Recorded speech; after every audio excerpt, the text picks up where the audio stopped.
Welcome, council members, to the regular council meeting of May 31st, 2021. Before we start the meeting, I have something that I would like to say. Tonight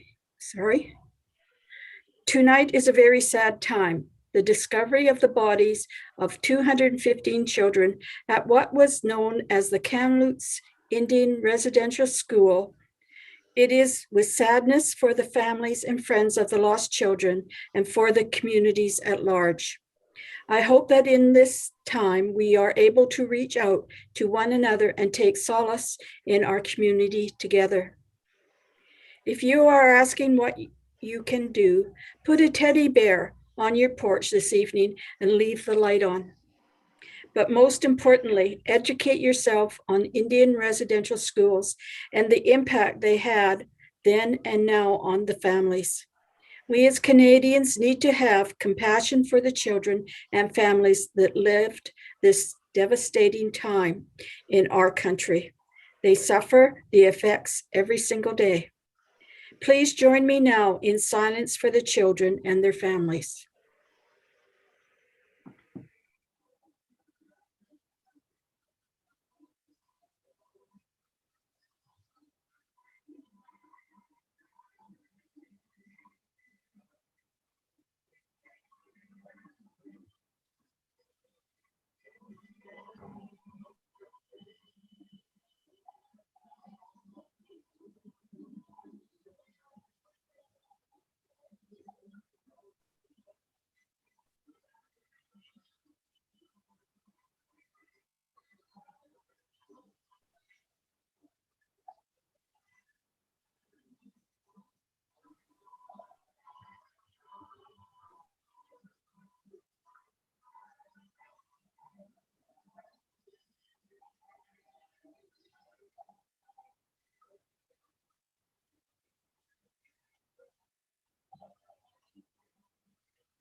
Thank you very much.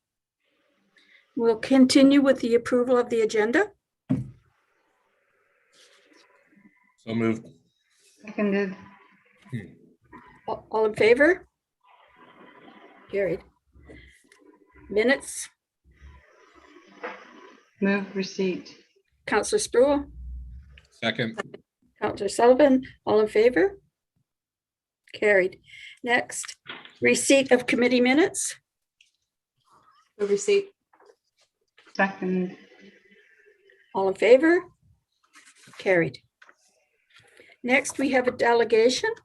The council received the delegation from Brian Mather, board president, and Ash Skilapa, board outreach, and Deborah Renz, general manager, Sid Williams Theatre, regarding status and services report on the Sid Williams Theatre. Councillor Sproul, Move receipt. Councillor Brown, all in favor? Carried.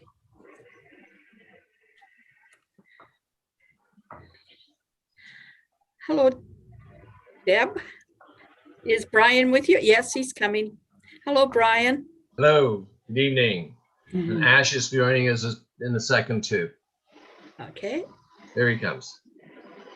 Well, welcome, and we're here to listen to you. So, Okay, thank you. Good afternoon. It's still afternoon, isn't it? Yes. And thanks for sharing some of your time with us. You do have a full agenda. Some of you know me by personally. I actually taught Gwen's daughters in high school a few years ago. And some of you may be familiar with my name, and for some of you, I'm a complete stranger. So there we are. I'm Brian Mather, and I'm the president of Sid Williams Theatre Society. I'm joined today by Ash and by Deb. Ash, by the way, is our newest and I think youngest board member. So he brings a bit of energy and perspective from a younger crowd to us old folks on the board level. First off, I want to assure you that I'm really not going to be complaining about anything, and I'm not going to ask for anything, okay? This is a friendly visit. We just want to check in with you and let you know how we're doing, what we're doing, and what we see as hopefully is going to be our path to the future. On a personal note, apart from teaching Gwen's kids, the Sid Theater and I have history. In fact, Sid Williams, I'm proud to say that Sid Williams was one of my friends, and he and I worked together on that stage. In fact, I directed him and I acted with him on that stage on several occasions. And I can still remember when the old Bickle auction house got bought to become a civic theater, and we put a senior center underneath it, and then the plaza with the fountain that quite often got filled with soap bubbles because of some over enthusiastic young people. Anyway, yes, and I was even in a production with the Valley's own Kim Cattrall. That was many years ago. I think she was 16 at the time. So that's a lot of water under the bridge, but that's a little bit about, where I come from and why I'm part of the SID or why I'm interested in the SID and committed to it. It's been a challenging time for us, and SID has felt the full effects of the pandemic. We've had almost no rental revenue now for 15 months. But yet we're still here. We're still a presence in the community because that is what we are. We're one of the cultural hubs. We firmly believe we're one of the cultural hubs of the entire valley. Our regular audiences come from Fanny Bay to Black Creek. In 2019, we had over 235 bookings, and the performances were seen by over 46,000 people. In 2021, up to March 31st, our total ticket sales have been 436. So, why are we here today? Well, as I said, I want to let you know the SID is still here. Federal and provincial grants have continued to support us. The main event sponsors have stayed with us, and cash reserves that we've accumulated over several years have helped keep the staff employed. We've kept everyone employed in their regular hours for the entire pandemic. We continue to be optimistic for the future. We're ready to reopen, and we're looking forward to the management team gearing up and shepherding us into the next the next phase of our operations. Now, as a board, during the pandemic, we have not been idle. We've actually been very busy. We've increased from 5 to 11 members. We were in the middle of establishing a new strategic plan in February 2019, and that suddenly changed, like everything else in the world. And we are now, or were, and still are in survival mode. All our focus has been on writing out the initial impact of this potential catastrophe. Once we had a better grasp on the severity of the situation and degree of continued local, provincial, and federal support that we would receive, we look to moving forward with many much needed reforms at the board level. We've moved from into a governance board, totally. So we're totally out of the operations aspect of the theater now. We've created a succession plan that will cover short, medium, long-term contingencies for our general manager. We have an operations plan that's based on our strategic planning, and it's designed to carry us past the pandemic to where we can create a new strategic plan so that we can look forward and, again, move ahead with a clear vision. We're revising all of our existing policies. In fact, yesterday I got a 23-page document with all our new policies outlined in it. And we're separating operational from governance so that the general manager and her team will look after the operation of the theater, and the board will just become a policy-driven board. We have actually right now, we have a really talented, experienced, and dedicated board. And they are totally committed to the success of and the preservation of the Sid Williams Theatre Society. And we have a staff that is amazing. They've overcome obstacles of COVID. They've created innovative opportunities for individuals, small groups. There have been performances, and those performances have been videographed and streamed over the internet. Small cast plays have been shared with the community. Dancers have been able to compete and audition through online streaming, thanks to the technicians at the Sid Williams Theatre. We've even been able to stream local performers in concert. So we have been very active and supporting our local performers, our local talent, and getting as much of it out to the community as possible. I believe personally that although the building is in Courtenay, the Sid belongs to and serves the entire valley. As I said earlier, it's one of the cultural hubs that attracts audiences from the entire community. It also serves local performers in a way that's not obvious. There's a common thread. I just did a one-act play with 4 teenagers, and when they came onto the stage so that they could be videographed, every one of them stood on that stage and looked around and said, "It's so good to be back." Mhm. It has just the ethos of that physical environment touches so many people in so many different ways.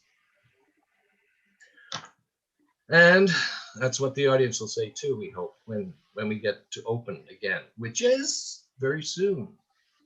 Thanks to the new public health guidelines that have just come in. There's no doubt in my mind, Sid is more than a building. It's more than a venue. It's part of the soul. And I think I'm not being flippant when I say that. It is part of the soul of this valley. It really is. So it's my hope that as we emerge from the pandemic, we will be a stronger, more compassionate community. And that strength and compassion that is reflected in our arts and in performance or wherever will be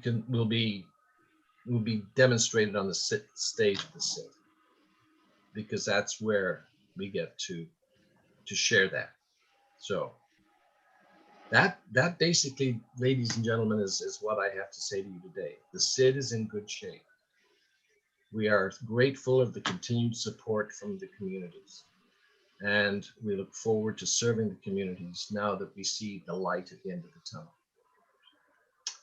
Thank you for your time. And Ash is our new, no, it's Deb, sorry. Deb is going to talk to you now about more of the operations part of it. How are we doing for time? Anyone who's timekeeping here? I just want to be cognizant of that. You got about 5 minutes? I'm good with that. I'm a fast talker. First off, though, Mayor Baird, thank you so much for those opening remarks in that moment of silence. I'm very happy to have been a part of that. Okay, for those of you who don't know me, my name is Deborah Renz. I have been working at the Sid Williams Theatre since 1992, and I don't quite have Brian's track record, but I've been working for the theater for nearly 30 years now, and since 2000 as the general manager. And our operation in the community have grown together. Although I have to say, I wish next year, May Day Parade in Cumberland, Empire Days, I will be there with bells on. But until that time, so as Brian has shared, the board has been working really hard to expand the education and diversity base of our board of directors, and we've certainly, I think, are off to a really good start.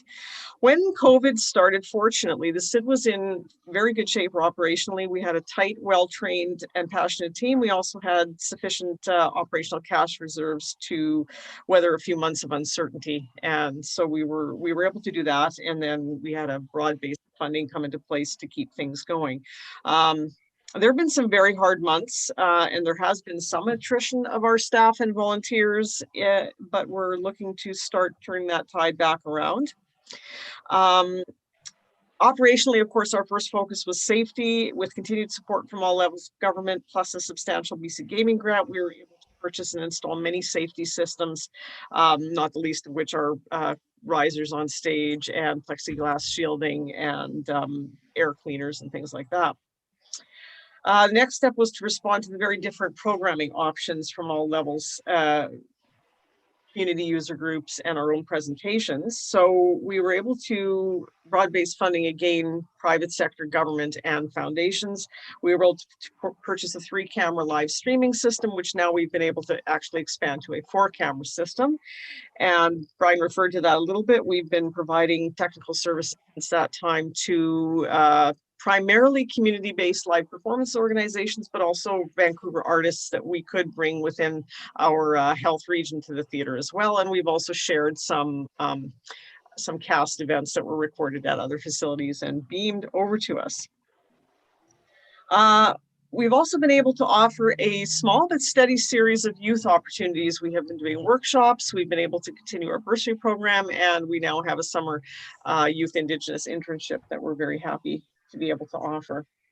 Now, what you really all want to hear about is not that stuff, though. You want to hear about what are the reopening plans, when, and how many, and all of that good stuff. Well, I can't answer all of it. I can tell you that we will not be doing full-on audience events until September, for the simple reason the piece of the puzzle that we need to put in place is to rebuild our volunteer corps. Going into the pandemic, our volunteer corps was about 150 strong, and partly given the age and the fact that many of our volunteers have health considerations, we've shrunk our existing corps down to about 30 people and are now actually actively recruiting and training new volunteers. And we do have a little bit of systems updating to do as well. So there will be some invited audience training events in July and August. We are very happy to be able to be working with CYMC to do a small musical theater camp in the SID. So that's an exciting thing. And I definitely hope to be able to invite all of our municipal councils to join us at our relaunch events in September.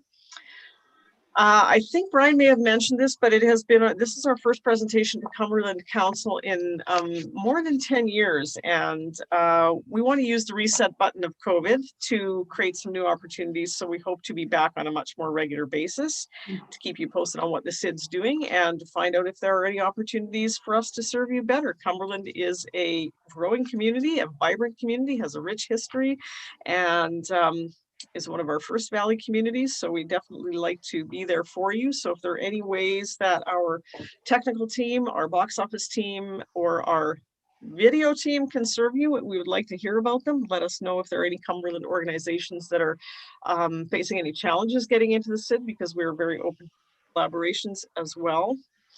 And so he probably only has a minute or so, but having mentioned that Cumberland has a, we think, a younger skewing demographic, we wanted Ash to come and share a bit of perspective of a first-time board member in possibly the most difficult year ever to join a board of directors. Ash, you're up. Well, first of all, a very good evening to respected mayor and all the council from Cumberland. Such an honor to be a part of this meeting over here today. Yeah, those of you who don't know me, my name is Ash. I moved to the Valley in 2015. And when Brian and Deb gave me the opportunity to work for something, for performing arts, I was like, yes, this is what something I really want to do, contribute back to the society and community. And the last year has been tough on us, and there has been never a hard time for artists and performing arts than these times, where they have to sit home, and it's just difficult times if I have to summarize in ones, and we all know that. So yeah, we're not here to complain or do anything, but to say like, yes, we are here, and we just can't wait to open the doors again and just serve you all again. So thank you. And having said so, any questions for us, please feel free to let us. Does anybody from council have a question? No?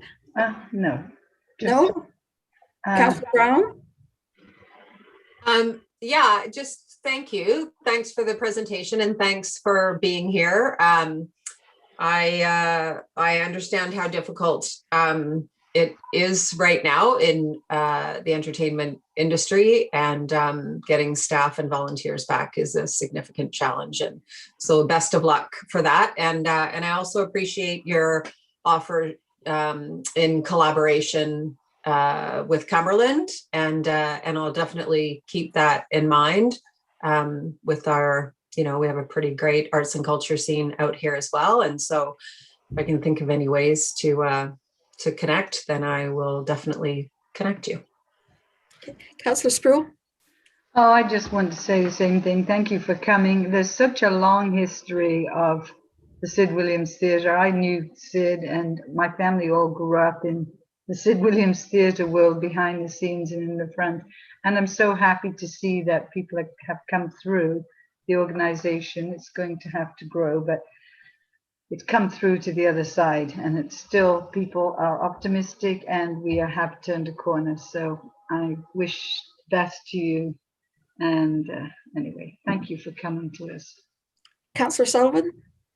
Yeah, thanks for this. Just happy to see that you guys have weathered the storm, and the SID definitely serves the entire Valley, and I'm really looking forward to seeing some shows as soon as possible. Councilor Kettler?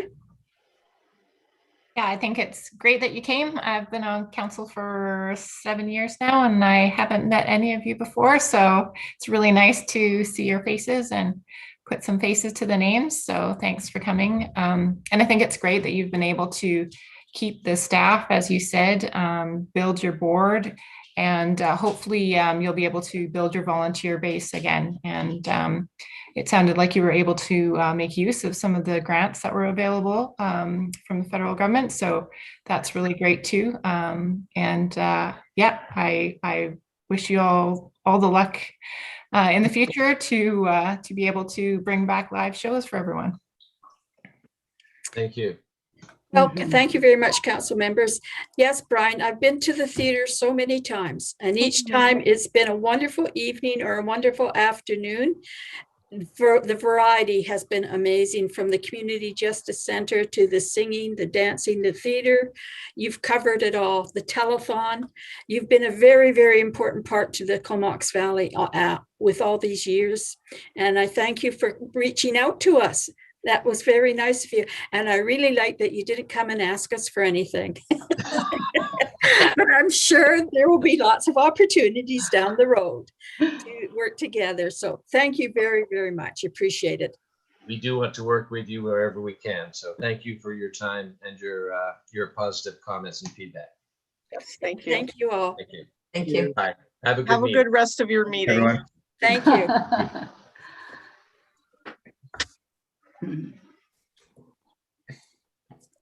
Okay. Next, council, we have that council received the delegation from Josie Patterson regarding village concerns and governance practices. Move receipt. Second. All in favor? Carried. Welcome, Josie. Hello, thank you for having me. You're very welcome. So I do have a couple things to ask, and unfortunately this isn't quite as easy a delegation as the last one, but I'm here with the greatest empathy and community mindedness, and I just felt I had something important to add to the conversation. Is there anything that needs to be said before I begin? Because I'm gonna. No, you go right ahead. Okay, I won't be looking at any of you, so if you do need to say something. We usually leave questions to the end of your presentation. Perfect. Okay, well, that's great then. I will not see you for a minute. Thank you very much. Thank you to Council for having me here to delegate. I have some important feedback on the way that certain sensitive and connected issues were spoken about in the Council meeting on April 12th, 2021, such as people sleeping in vehicles, alleged problem houses, toxic drug supply, the disease and stigma of addiction, ADUs, housing densification, privacy, and ultimately privilege. In this meeting, the council met with a member of the RCMP, Mike Curvers. I request that in the future, the council be more conscious with how you advocate for our village to the RCMP, especially considering the later stated concerns about the toxic drug supply, the unhoused members of our community in that same meeting. The conversations, one after the other, seemed quite incongruous to me. I would like to start by making some quick comments regarding some of the things Inspector Curvers said during the April 12th meeting. I will first remind us of a few things to keep in mind when the RCMP is reporting statistics. Just that these statistics, maybe obviously, only represent crimes that were reported. My important addition to this conversation is concerning matters of domestic abuse, sexual harassment, and sexual assault, which are historically extremely underreported. So just because there haven't been any calls made to the RCMP doesn't mean that these issues don't exist within our community. They're just more hidden and thus harder to address. Inspector Curvers goes on to refer to people who are causing trouble elsewhere and now coming here to cause trouble. And that is a frankly harmful and oversimplistic way of phrasing this. Lots of people are transient, and through the nature of being mentally ill, addicted, unhoused, and visible, they are disproportionately criminalized and marginalized.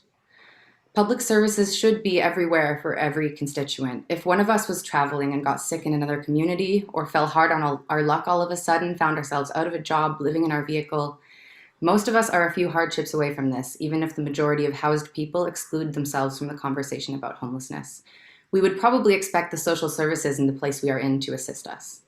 The way Inspector Curvers spoke regarding how people are brought here for mental health needs at our hospital, because we are the main mental health facility on the North Island, stating we have to deal with those individuals once they are released because they are now in our community, showed his prejudice. Treating these people as something to deal with perpetuates stigma against those with mental health issues, many of which through the years have been close friends of mine from other remote communities and members of our own community who are struggling and aren't receiving adequate help. The burden they carry is heavy enough with the few resources they have, and then upon release for them to be instantly judged, marginalized, and even criminalized for needing help. Public servants need to change their attitude from something to deal with to someone to care for. He mentioned bike cops and said one of their main mandates is dealing with the homeless population, not helping them, living in community with them, holding them accountable while providing them with basic human rights and supporting them to get back on their feet, just dealing with them. Near the end of this part of the discussion, the inspector referred to the unhoused people residing at the Travel Lodge as one-stop shopping for us because we know where everybody is, calling the residents pimps, drug dealers, and prostitutes. I can't even begin to express how deeply disappointing and unprofessional this language is. All this does is further marginalize members of our community who are suffering the most and requiring the most support. Criminals aren't something the police go shopping for.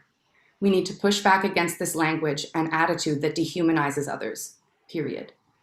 Also, treating pimps and prostitutes with the same disdain is inappropriate, given that the former is usually subjugating and abusing the latter, utilizing their addictions and financial dependence on them to keep them under control. To boil the people living in the Travelodge down to pimps, drug dealers, and prostitutes is just beyond offensive. Moving now to the end of the conversation the council had with the RCMP. With the mayor bringing up the issue of people camping in their vehicles this summer, and Councillor Brown alleging of several unspecified houses that are known to be having illegal activity, including one that the village is currently in conflict with. Also offering to send the inspector the addresses and him saying he will get someone on it right away. Both comments felt poorly thought out during an extremely serious conversation that needs to be much larger and more carefully tread than it was. And both comments sadly come with potentially negative impact on vulnerable groups. I'll start with regards to people sleeping in vehicles. Are they tourists or are they unhoused? This is a crucial distinction that needs to be included in the conversation, especially when the village speaks about people camping on the side of the road. For example, to imply that everyone here sleeping in a vehicle are rich tourists contributes to gentrification and the erasure of our ever-fluctuating homeless population. Statements like those are dangerous, especially when presented without further context to the village's liaison with the RCMP. I believe that the way the council communicates to law enforcement should be handled and presented more thoughtfully than this. All RCMP intervention typically does for unhoused or otherwise vulnerable community members is criminalize them or re-traumatize them, as we see over and over again with wellness checks. And that treatment gets worse for you the more intersections of marginalization you experience. Persons of a racial minority, disabled, femme, LGBTQ, gender nonconforming, mentally ill, addicted, unhoused, low income, etc. The same happens when we stigmatize and criminalize the disease of addiction. The destigmatization of substance use will lead us to eventually solving the epidemic of overdose and poison drug supply. This all needs to start with compassion without judgment and legal and reliable access to mental health and safe supply resources within our community. Moving forward, a councillor asserting that they know illegal activity is going on in multiple houses to a member of the RCMP sounds like they are stating opinion as fact, and the platform is absolutely not appropriate. What happened to innocent until proven guilty? The RCMP have a horrifying track record when it comes to so-called wellness checks for mentally ill people, as well as a history of prejudiced and violent enforcement/bias, which affects people of color and Indigenous people disproportionately. So when you send the RCMP to houses where marginalized people live, it is often making the situation much worse and ultimately not achieving much but further re-traumatization. In my perspective, it seems like some might be viewing unsightly properties or personal suspicions as inherent criminality. If you are explicitly aware as a witness to a specific crime, you should not be stating that vaguely as a public official to an RCMP officer in a public meeting. And in my perspective, it's abusing your platform and power and allowing your personal biases to lead the way and perpetuate stigma. When people don't have to hide in problem houses due to shame and social stigma, when we have safe injection sites in every community, when we have more widely available prescriptions for regulated safe supply of certain substances, when you have conversations that are always inclusive of and empathetic towards those who are marginalized and visible or invisible, that's how we move forward.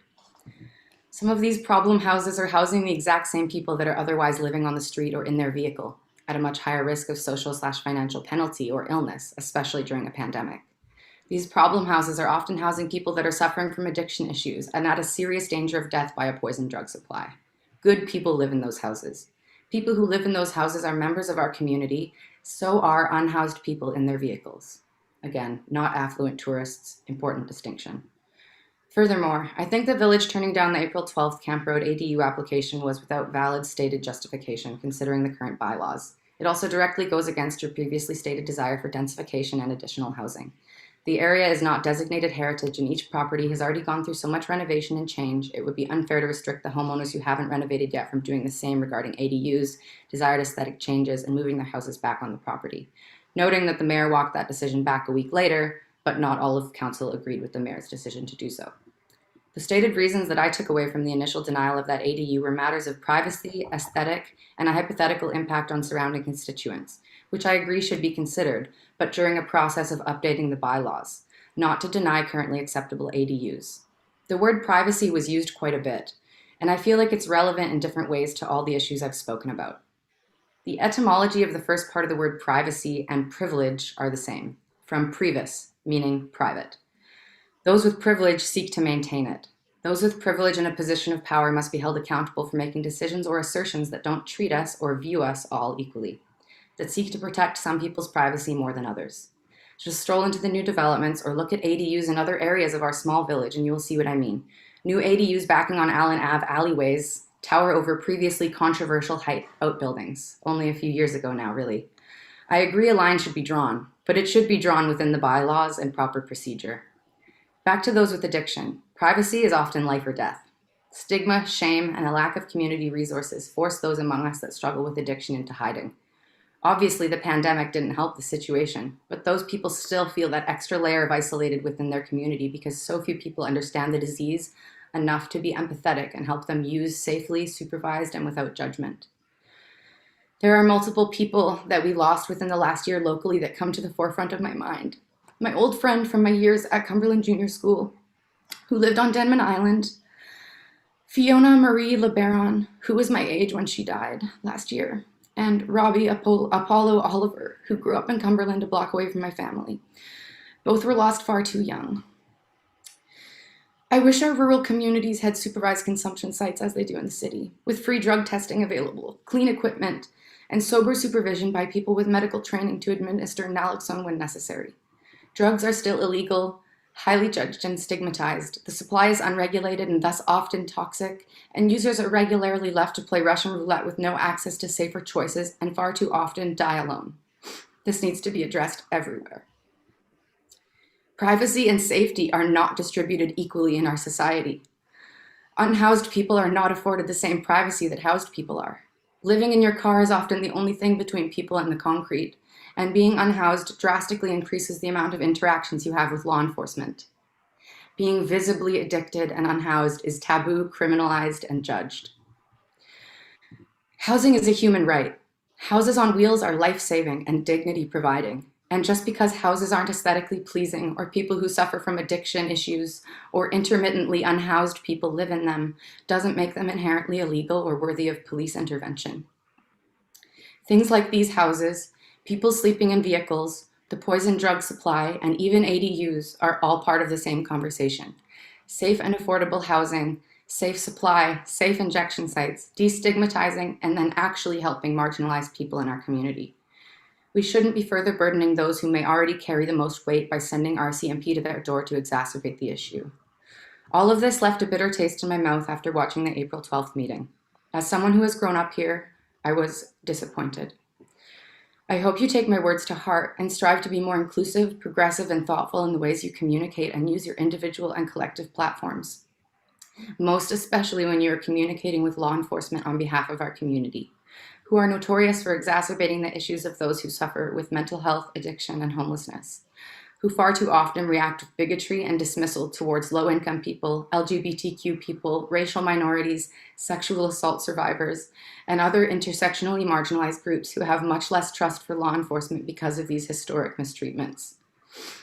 These are my requests from Council going forward: to strive to advocate strongly for those who suffer from systemic marginalization, to be mindful of not perpetuating stigma or stereotypes with your language, to acknowledge the deeply connected nature of these issues I've spoken about, to keep in mind the RCMP's colonial and oppressive history and present in your interactions with them, and to enact our current bylaws equally and fairly, or to change them to reflect your vision for Cumberland's future, keeping in mind all of our constituents' best interests.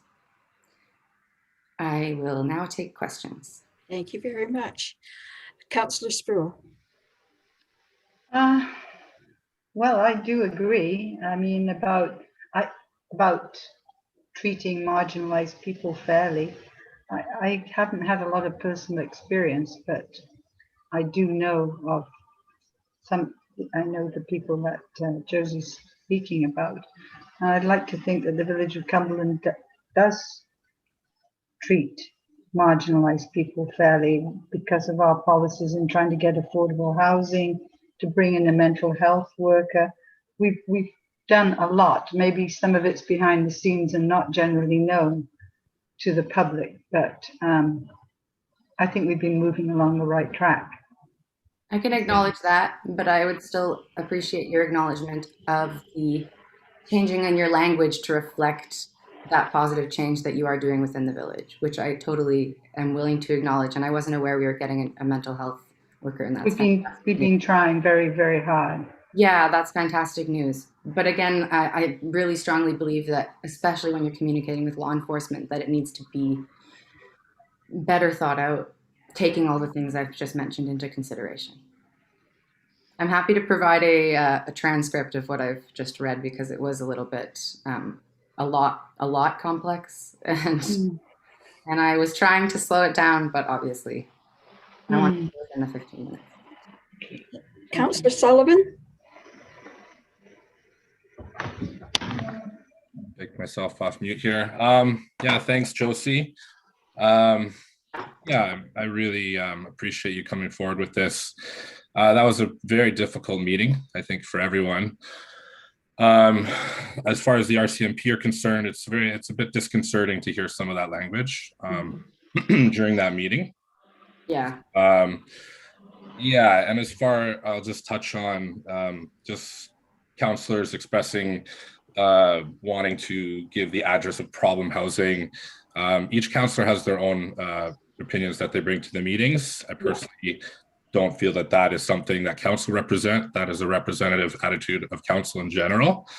Yeah, and I absolutely agree with you in that aspect, and found it pretty disrespectful to the community in that way to yeah, to sort of imply that that is something that council would do, to drop a dime on a house. And then furthermore, in the later conversation, to talk about toxic drug supply and have a lot of empathy with that situation, but not really necessarily cross-referencing it with the original problem with giving up the addresses of problem houses. So I really appreciate you bringing this forward. And I think, I hope your words will help to inform some of the councillors' decisions with how they use their words and represent our community moving forward publicly. Thanks. Thank you, Councillor Sullivan. Just quickly to respond to that, I would say that, yeah, to address the issues of toxic drug supply while the RCMP is present too, and acknowledge that that's deeply connected to the homelessness and how we police that, or whether we should. Any other questions? Councillor Brown? Hi, thanks, Josie, for taking the time to put that together. I understand how challenging that meeting must have been to watch. It was even more challenging to be in that meeting, I can guarantee you. I have not given any addresses to the RCMP, and that's not something I would do offhand. But I do have constituents that come to me and report activity about particular houses and want something done. And I would absolutely, as I have in the past, advocate for restorative justice practices to be used in those situations. And I can also consistently advocate for addressing social issues and not added police enforcement. So, I acknowledge that the language used and the sort of casualness of the conversation was not the best way. Yeah, it was inconsistent, and because of that, it painted a bit of potentially hypocrisy, which I didn't want to assume, which is why I had to delegate, because I just needed to talk to council, had that said and on the record, and I appreciate the time, and I do think, yeah, it's important to just be mindful. Yeah, I think attaching the approval or lack thereof of an accessory dwelling unit to those same issues is maybe not appropriate. There's nothing about ADUs in our bylaw that creates affordable housing. They are a tool for creating additional housing, but as we have seen in the village, additional housing does not necessarily make housing affordable. So We need to look, it's our role as counselors to look at the guidelines and interpret them in each situation on each property through that application. And that's what I did, and that's what I'll continue to do. That ADU sits over 20 feet above the existing house on the property, and that to me is too high. That was my problem with it. Are height restrictions included in current bylaws? Yes, but given the slope, Right. it's an interpretation of the guidelines. Fair enough. So, I just disagreed with the reasons that you and Councillor Spruill had stated on the April 12th meeting. And again, hearing the clarification and expanding of it helps. So again, I appreciate that. thanks. Yeah. Councillor Kettler? Yeah, I just want to say thanks, Josie. It's very brave of you to come forward, and I could tell that you're very passionate about it, and that your comments were really well thought out. So thanks for putting in all that energy, because you are certainly representing, a voice of many people. And yeah, I was trying so hard not to cry during the speech, and now it's coming out of me. But thank you for that. I do really appreciate the time, and I just think that I see so many voices that aren't heard in conversations on this level of government, even on our local level of government, and have so many friends that are in and out of our mental hospital from remote areas and such. And so those comments, just in the context of everything else, it stirred a lot of conversation in me. So I really appreciate the platform. thanks. Yeah, I mean, there is a lot of bias in the institutions in which we work, and certainly that's true for RCMP as well. And I think it's it's a difficult thing to see change within those structures. I think it is happening, but the people need to be open to that change. And we've been doing different types of training in trauma and with Indigenous training and many other things in local government. And I don't know that the RCMP are doing that same level, but we've talked about how we could be more inclusive of them, and that, so we're sort of all on that same page and moving together. But it's a federal institution, so that's also a challenge for us at local government to sort of try and be inclusive and try and break through those institutional barriers. So of course. Yeah, but I think this council has been sensitive to those marginalized people, and we have done things as far as people living in their vehicles. We do have bylaws against that, but we've been much more lenient with COVID during the last year and a bit. We haven't. We've asked bylaw not to go after people for that. We understand that people are in lots of different situations right now, and they require understanding. We're trying, and we don't always succeed, but I think we're on a path to deeper understanding. So thanks again for your presentation. Thank you. Yeah, I appreciate that context and hearing what you guys are doing, and I think it's great that we got to have this moment. So I appreciate it. Well, Josie, I want to thank you very much for coming and presenting the way you did, with dignity and compassion. So thank you very much. And I will say that I will be very aware of what I'm saying from now on. And when I was speaking about the RCMP and people living in their their vehicles, it was geared towards the tourism.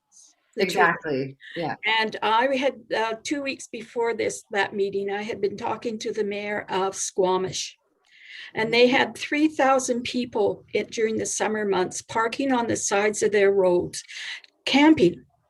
Yeah. And they were overwhelming the community, and the police did get involved. And my way was talking to them so that we didn't have that happen.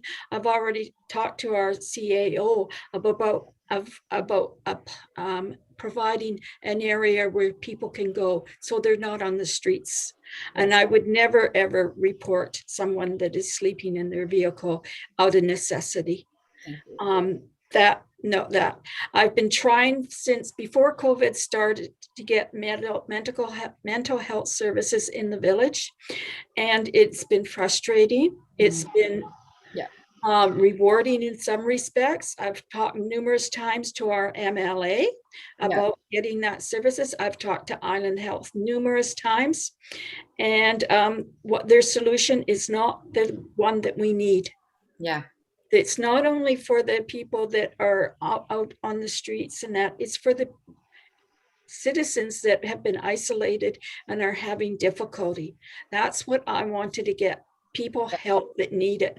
In talking to Dr. Fox, he told me we could have a counselor in the village for at least 3 days a week. Amazing. And that's what I was going for. And unfortunately, I guess I haven't communicated it well enough to the people, but I've tried to give a report every month about what we're doing and how we're doing. We've actually had Island Health mental health workers come to our council meeting and talk about the services that they provide. So we're all in there. Councillor Kettler and Councillor Brown sit on the drug strategy, and it's later on in the agenda. So we are working toward it. I think we all have a lot of compassion in us for all that is needed. I see it. But we'll get there. So thank you very much for bringing that forward. I really appreciate it. Thank you. Thank you. And I see your compassion, and I wouldn't have brought this to you if I didn't think you'd be responsive, and that I know you're working towards the right things. I appreciate the time. Thank you very much. Have a good rest of your meeting. Thank you. See you. Bye. Bye. Next, I'd like to Bob Brash, Executive Director, Truck Loggers Association, regarding value and importance of timber harvesting in Cumberland and the issues facing the forest industry today. Just a moment, we have to have a motion. Okay. Have a seat. Second. All in favor? Carried. Now you're on, Bob. Okay, thank you very much, Mayor and Council, and thanks for making time for me today. I know it's always a busy agenda for you folks. I will do my best to do my screen share stuff and not mess it up here, so just bear with me for half a second. And what am I doing here?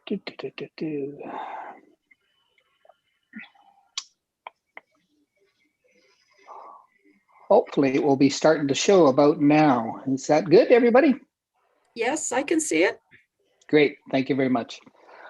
So I'll try to be quick. Just a refresher course on the Truck Loggers Association. We've been around for a while now, about 78 years. We've got about 500 members across British Columbia, including about 20 community members and 17 members in the Comox, Courtenay, and Cumberland areas, representing about 320 workers. And of course, that's not all the people in the forest industry, but that's who belongs to our association. We work with the provincial government, obviously, on policies and regulations affecting the forest sector. Our members are comprised of logging contractors, subcontractors, suppliers, people involved in joint ventures with First Nations, First Nation members, basically nuts to bolts in the day-to-day activity of the forest sector. We're obviously concerned about the prosperity of the industry, and we've been a pretty strong and leading voice over the years in support of policies that ensure that happens. And we're quite involved in forestry education and giving out scholarships on an annual basis. As I said, we work with the provincial government. Obviously, we connect a lot with the major licensees, labor, the value-added sector, BC First Nations Forestry Council, and then heavily involved in safety with both the BC Forest Safety Council and WorkSafe BC. And then there's other forest-related associations out there, and we do a lot of work with those folks to sort of find common ground. But maybe to the next couple of slides are kind of the core of what to chat with you folks about today. A few challenges in the forest sector these days. We're concerned obviously about the overall investment climate in the forest sector. Although I'm sure you've noticed when you go to the local hardware store that the price of lumber is at record levels. we're hoping that that'll sort of dip slightly, but I think the prognosis is that those high prices might continue for a couple of years, which is good. Keeps people working in the forest sector. Everybody's trying to get the wood out to meet the demand, so that's good. But we're in a cyclical type industry, so it's not going to last forever. We all know that.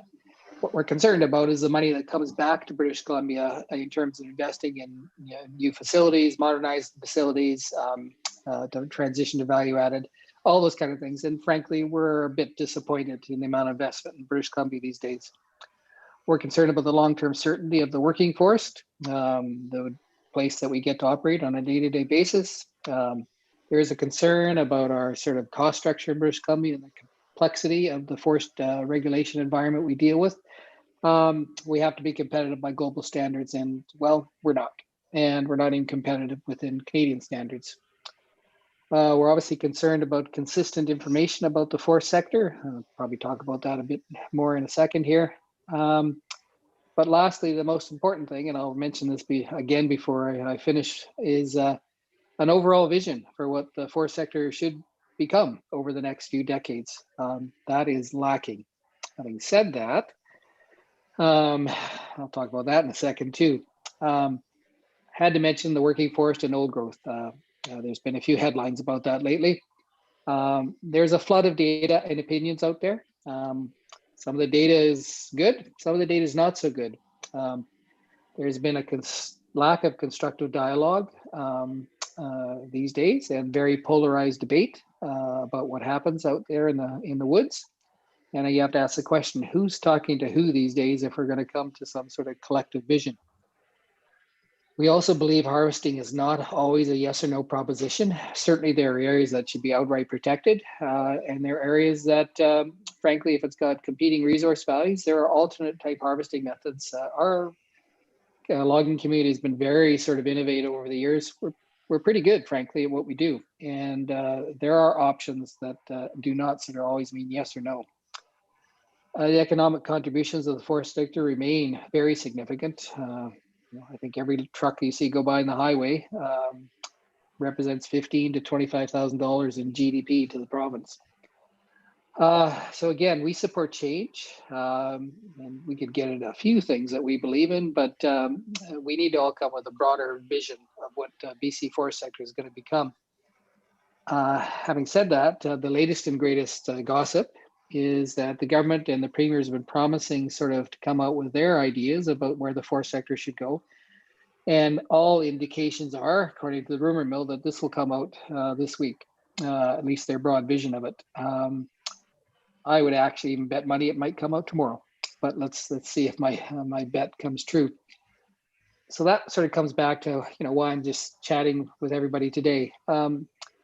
We're pretty good at providing firsthand information on the forest sector, its contribution, payrolls, employees. We can assist in public education information, assist in forest policy development, and I said work towards the sort of collective vision. But probably the most significant bullet to talk about today is with you folks, is that we believe that there has to be sort of common ground for any vision of the forest sector moving ahead. And if there's not, it's not going to succeed.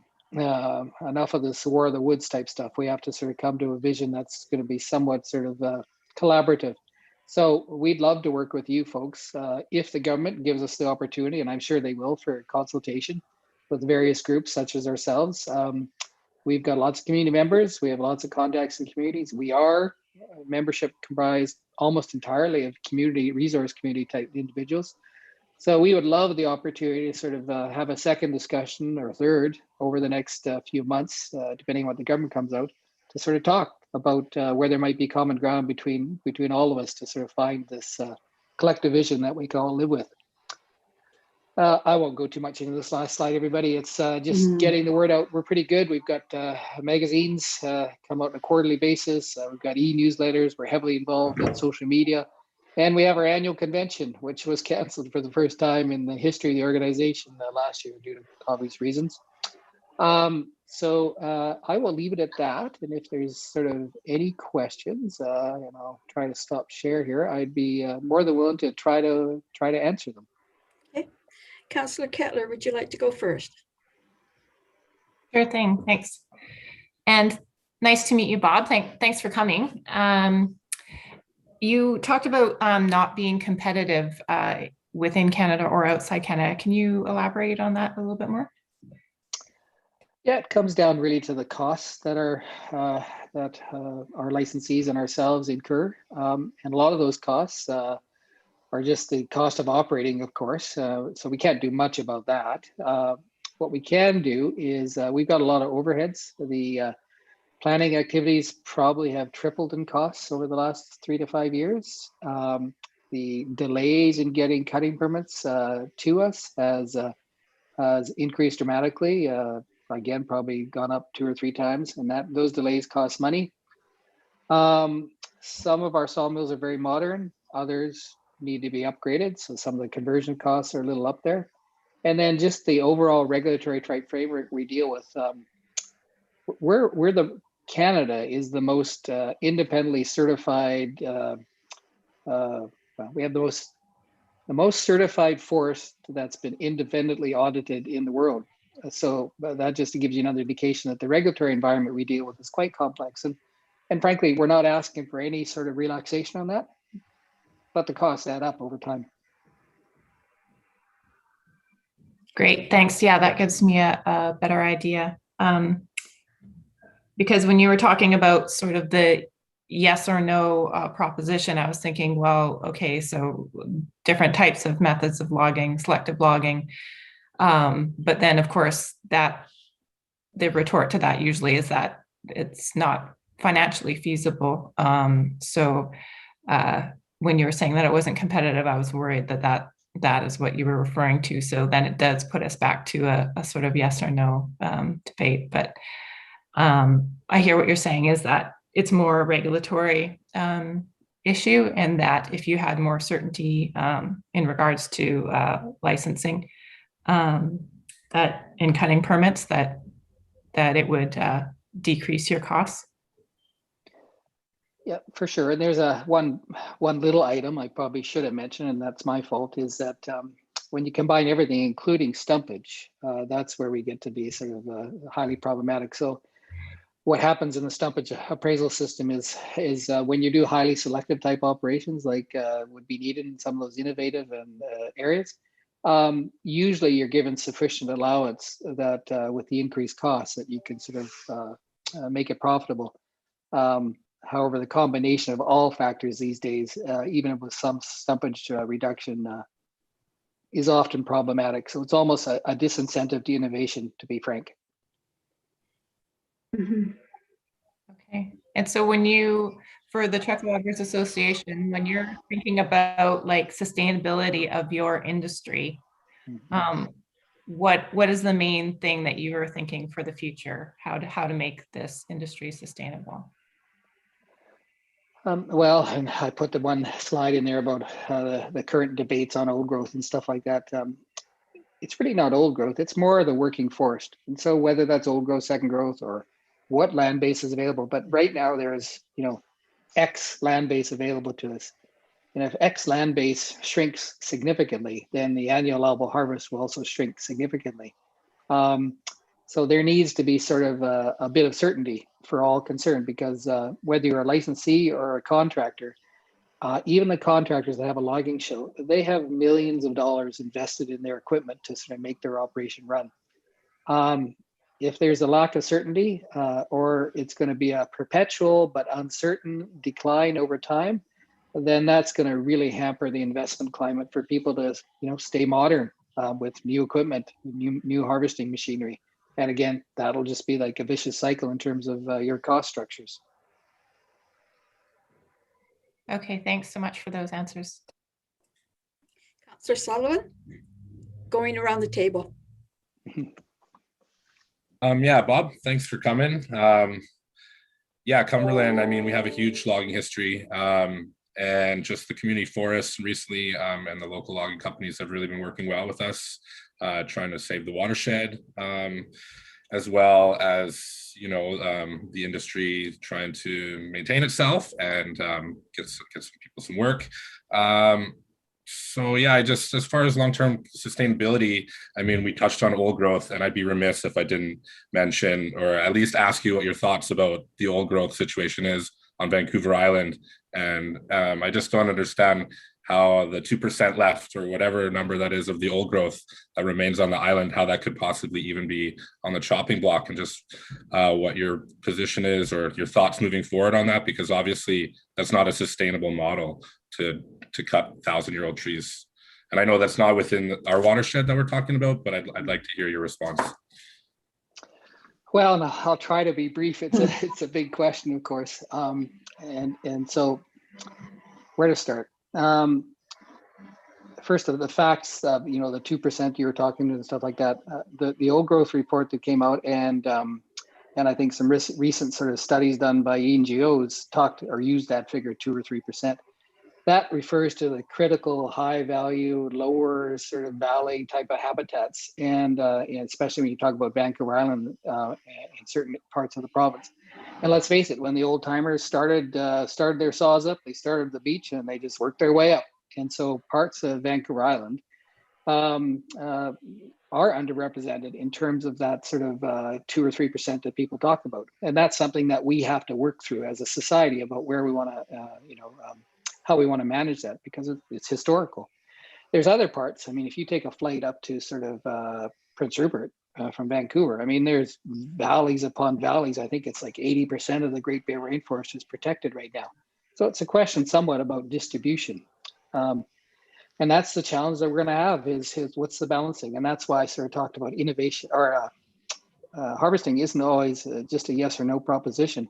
There's probably stands, the advanced second growth stands, that we could employ some sort of innovative harvest practice to accelerate the old growth characteristics those stands have in those critical areas. But at the end of the day, all old growth is not created equal. It's not all Cathedral Grove, and not all old growth has significant sort of conflicts of different resource values. So there's the challenge. And then, of course, the last challenge, back to the 2 or 3%, is there's an awful lot of information floating around there. And to be blunt, I'd highly recommend, if people have the time, for the Fairy Creek issue, for instance, to look at an article done by the folks at resourceworks.ca, I think. And they did an article on the Fairy Creek thing. And being diplomatic, that's a far different portrayal of the issues that are going on in Fairy Creek than what's being reported in the media. Great, thanks. I appreciate that.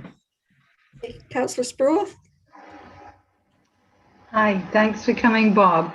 I've spent much of my life tied up in the forest industry. I came from England as a teacher to be a tree planter, and I did that for 20 odd years. And I met my husband that way. We raised our family that way.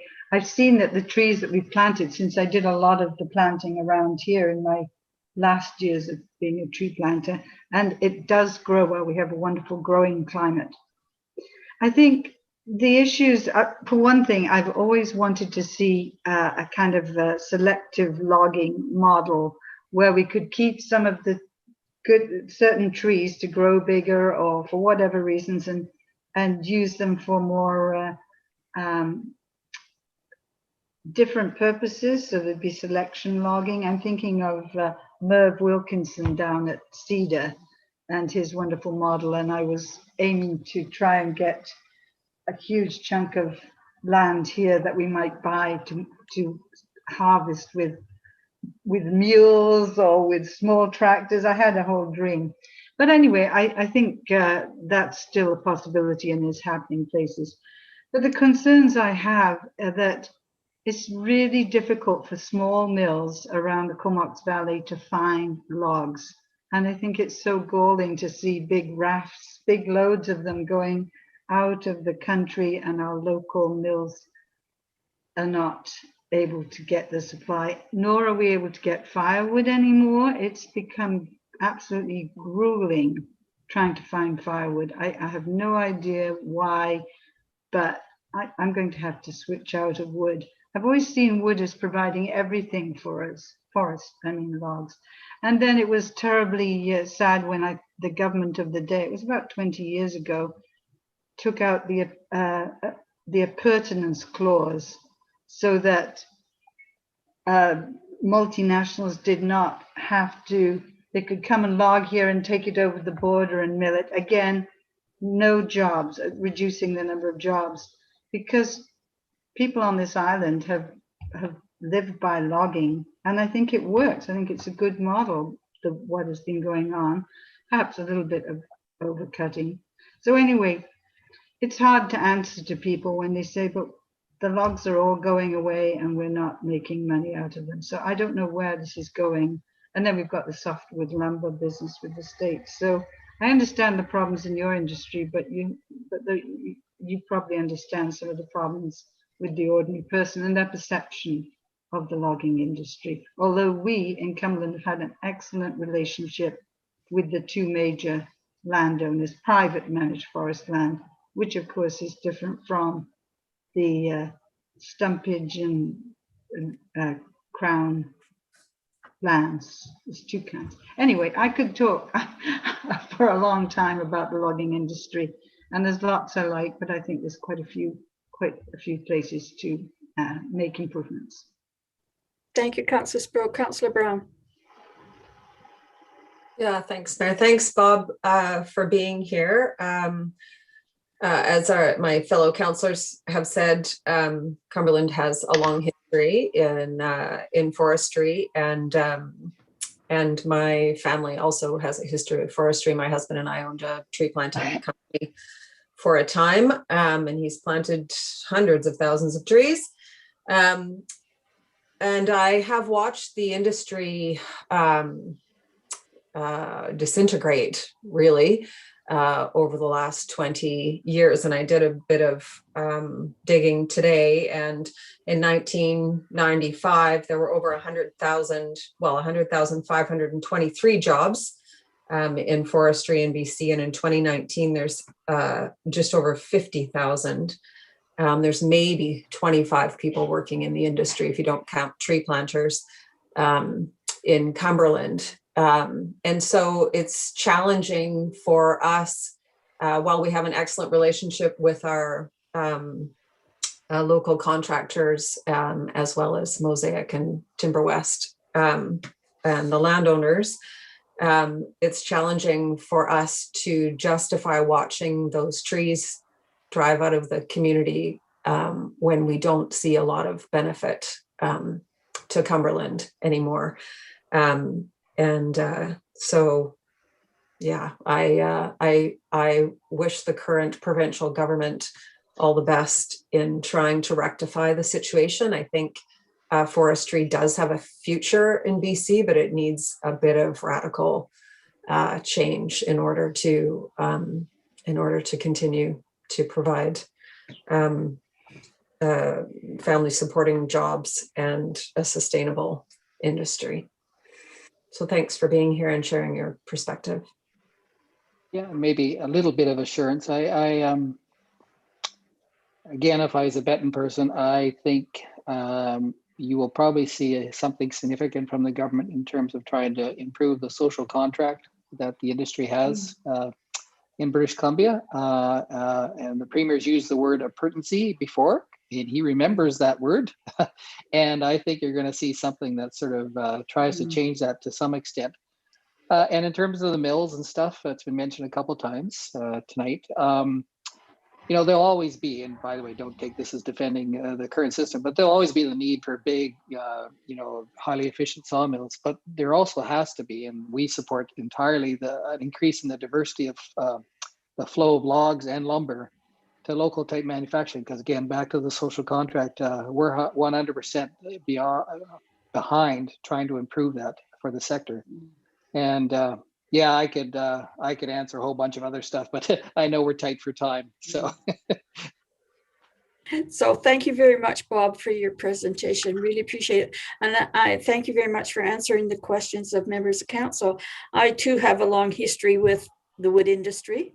My father and my husband and my brother and my brother-in-law and my son, they've all worked in the industry. And I think that what's hard to accept is the fact that I think BC was built on the forest industry and provided the standard of living for BC, a very high standard in its day.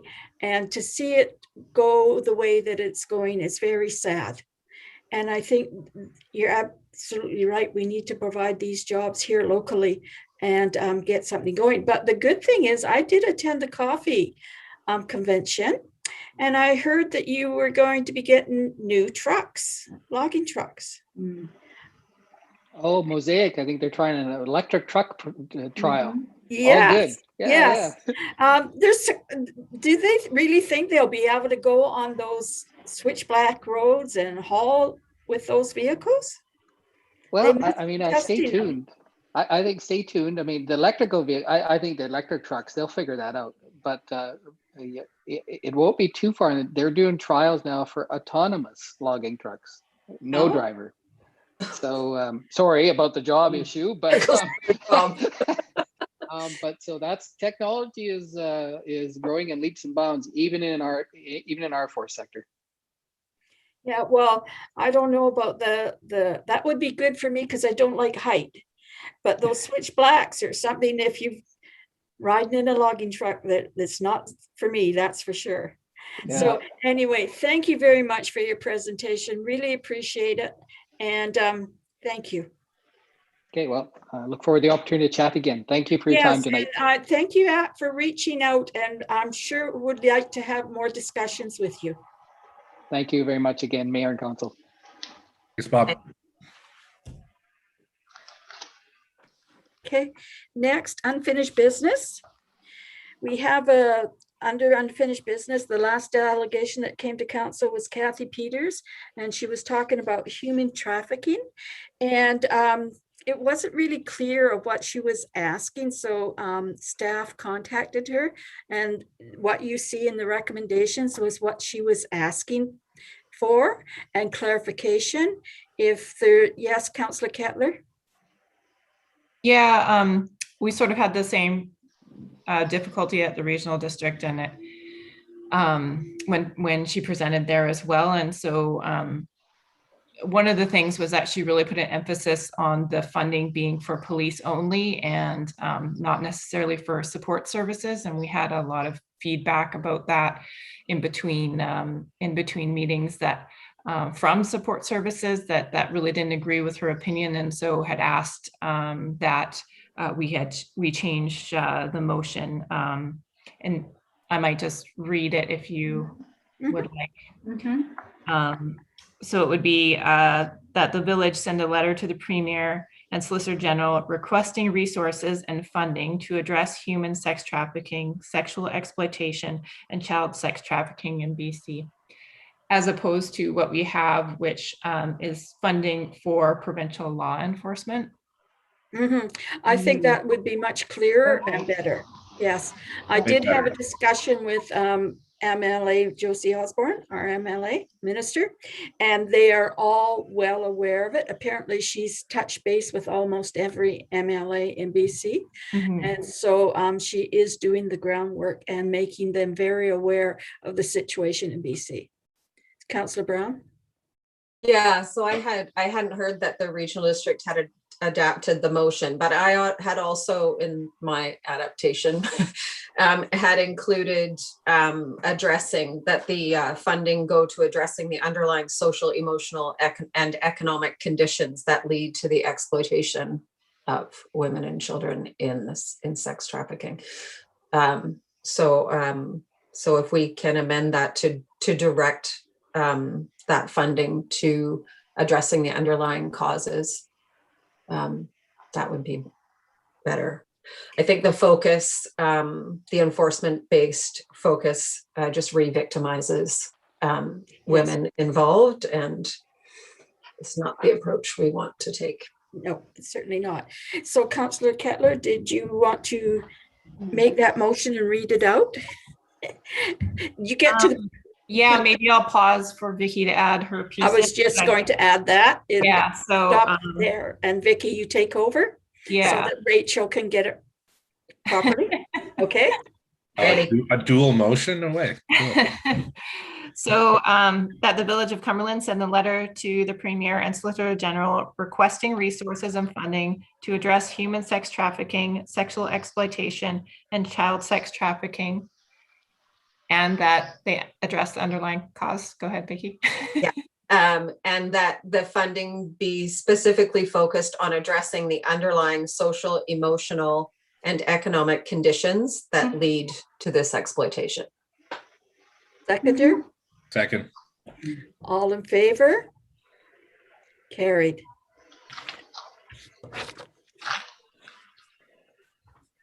Next, we have correspondence. Those are great amendments.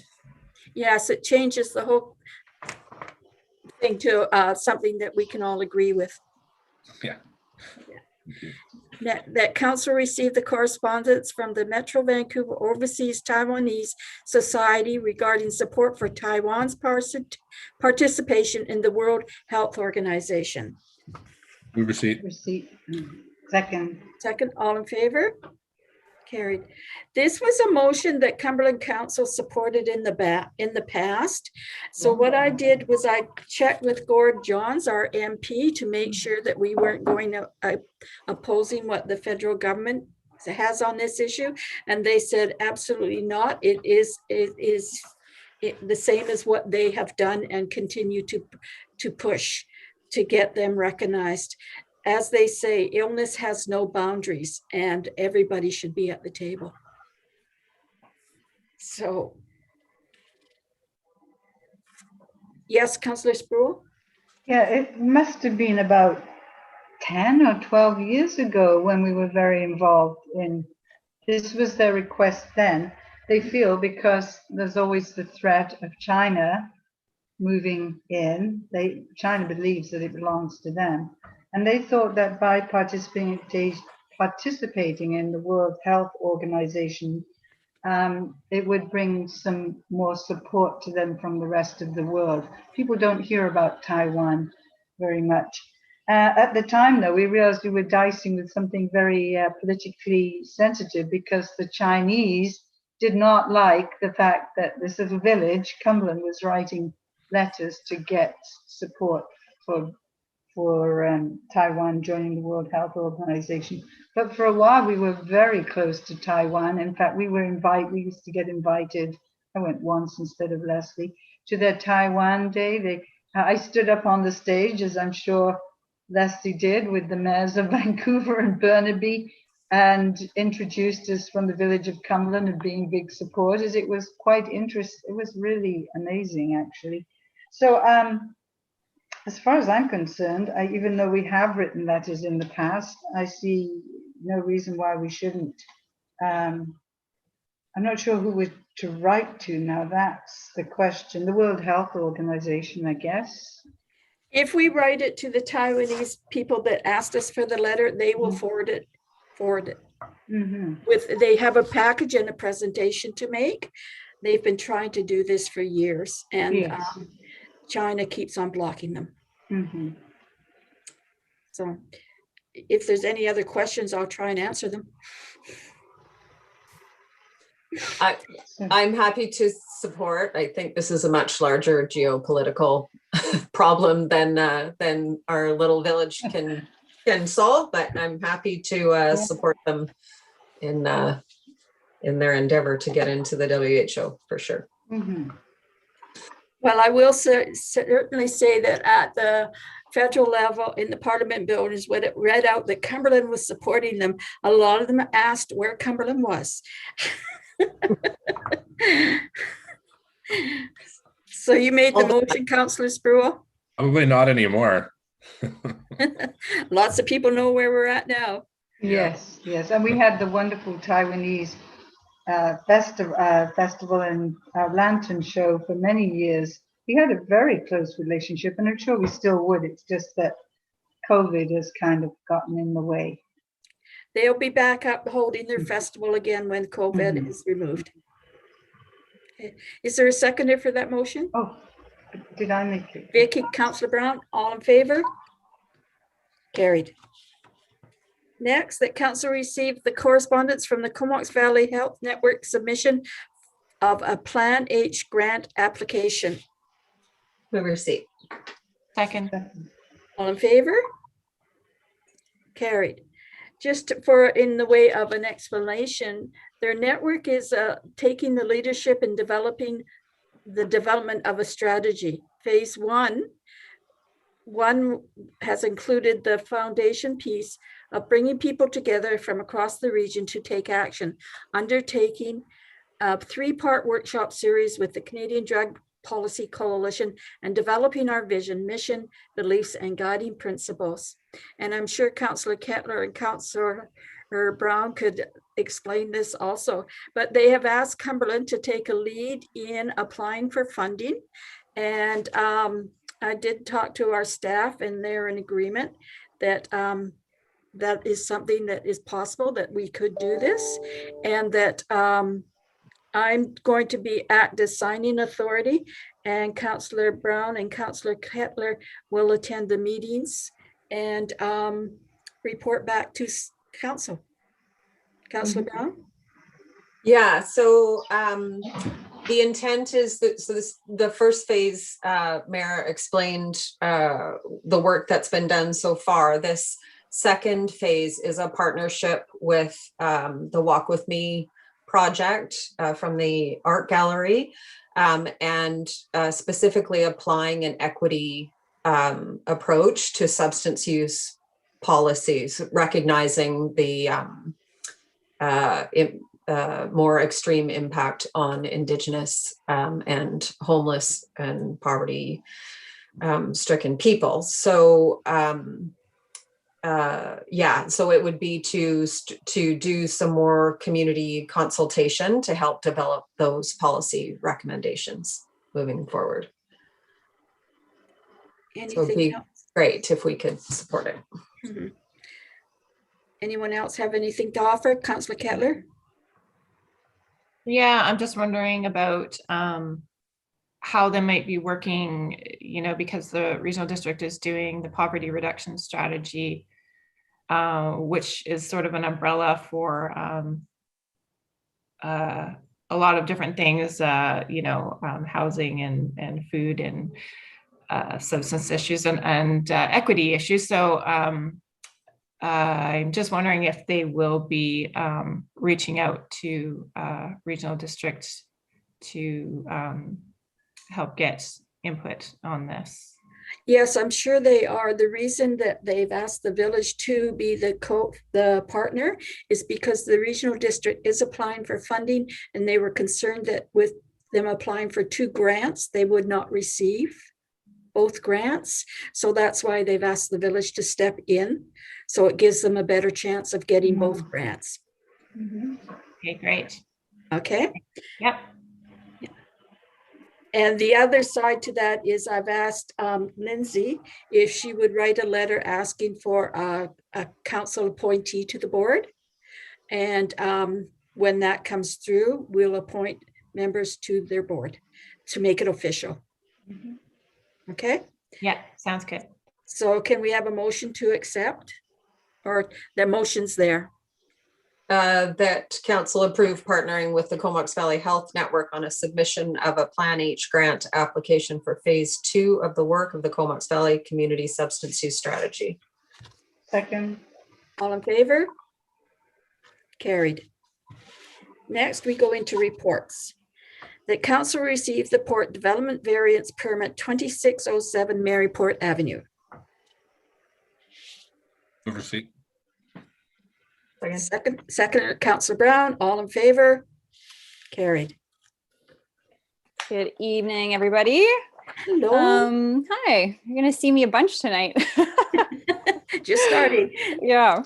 So the first one up tonight, the first report is a development variance permit application for 2607 Maryport Avenue.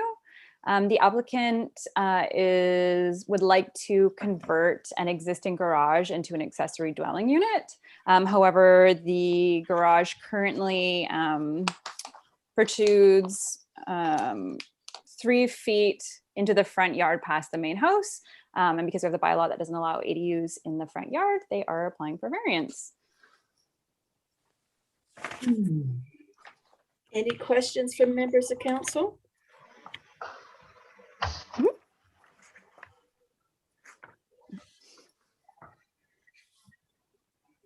Yes, Councillor Brown? Thanks. Yeah, it's just the existing building, they're not adding anything to the Correct. building or anything. Yeah. Correct, yeah. And there is parking off the street. It's almost like a double size lot. I did a walk by the other Huge. day. Yeah. It's a really big lot. Yeah. So they can very easily have their on-site parking for the ADU. Yeah. Okay. What is your pleasure, council? I'll move that council approve the development variance permit 2021-03 DV for the property legally described as Lot A, Block 35 DL 224, and VIP 3268 2607 Maryport Avenue. Second. Councillor Sproul, all in favor?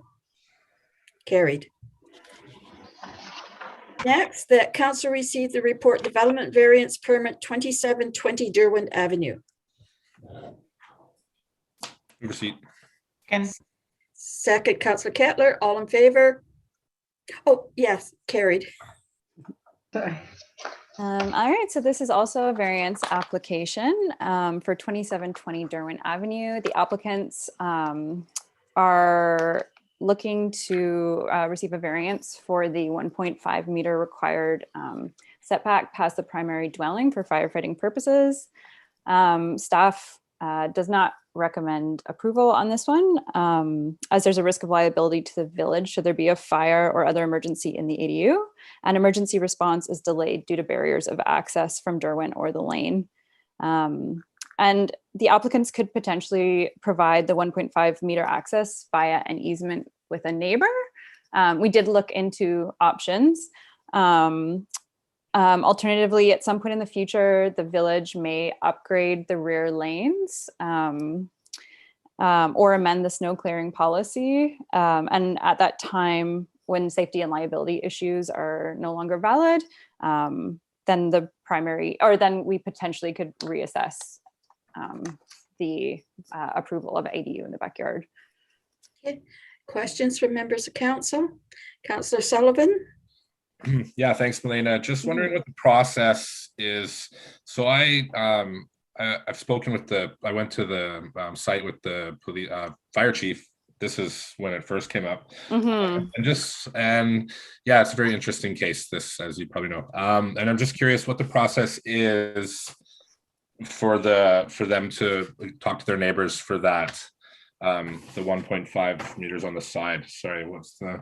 Oh, for an easement? The easement, thank you. Yeah. So the village wouldn't necessarily be involved in that. That would be a private agreement between a neighbor and themselves. And then they could present it to us and we could reassess at that time, potentially. Right, so they'd have to figure out, like, because the side alleyway is very small with their fence and such like that. So they'd have to move the fence kind of thing? Potentially. Yeah, it would. Yeah. Okay, thanks. Councillor Brown? Yeah, a couple of questions. So could they not just, rather than asking for an easement, just say, hey, if my house is on fire, do you mind if the fire people come through your property instead of through mine? Maybe, I mean, we have fire chief here to speak to the firefighting issues. If Mike doesn't mind jumping on. And I also, once we get Mike, I also understand that it's possible that the property could be accessed from, is it 2nd Street? That might be long enough or short enough, sorry, distance between 2nd and the actual property going from the back side, so not having to go down the alley, but just going from 2nd and accessing it that way. Are you there? Are you there, Chief? Yeah, I'm there. Okay. I don't really know how to answer those questions, but you know, in this time of year, we could access it from 2nd Street, but there's no guarantee that we'll be able to do that in the winter. And along the side of the building, it's way too tight. 2 firemen couldn't even pass going through there. And, you know, we look out for if we have to do a rescue, or if you've actually seen that lot and seen the exposures from both lots there, it's very tight. And lately when we've been going to fires, it's one of the reasons we want this room is there's never, if one house is going up in flame, it's not just one house. There's going to be cars on fire. The house next to it's going to be on fire, and the house next to that's going to be on fire, and the ADU is going to be on fire. There's chance in that area for a real disaster fire. Not that we can't handle it, but it's where it ends. You know, how much is going to be on fire before we can access it and dissolve the problem. So we have to have some kind of regulation or some kind of rules to protect the people and also protect our firefighters. So that place is very, very tight unit. The house on the east side of it is, you could pass a coffee over to the next house from the windows. It's not a good situation, but I mean, I told them ways that I could see making it work. If we could guarantee access down the alley, and back alley fences are usually 6 feet high, which makes another problem for us. Front yard access is only 4 feet high. And there's quite a few things that would impede us from doing a good job there. Can I follow up? Yes. Yeah.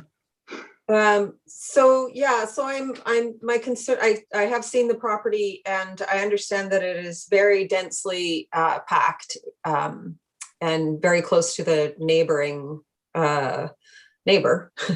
But I also understand that the building has already been rented and has been rented for some time as a long-term rental. And I feel like there's probably a creative solution here that doesn't require an easement from the neighbor, but just an access. Maybe that's what an easement is. Well, an easement is not that, but maybe there's just an access agreement instead of an easement, or some other way, or reduction of the fence height in the back, or some way of moving this forward so that we can legitimize the rental that is already happening on the property. With the fire chiefs working with the property owner. Is there some way to do that?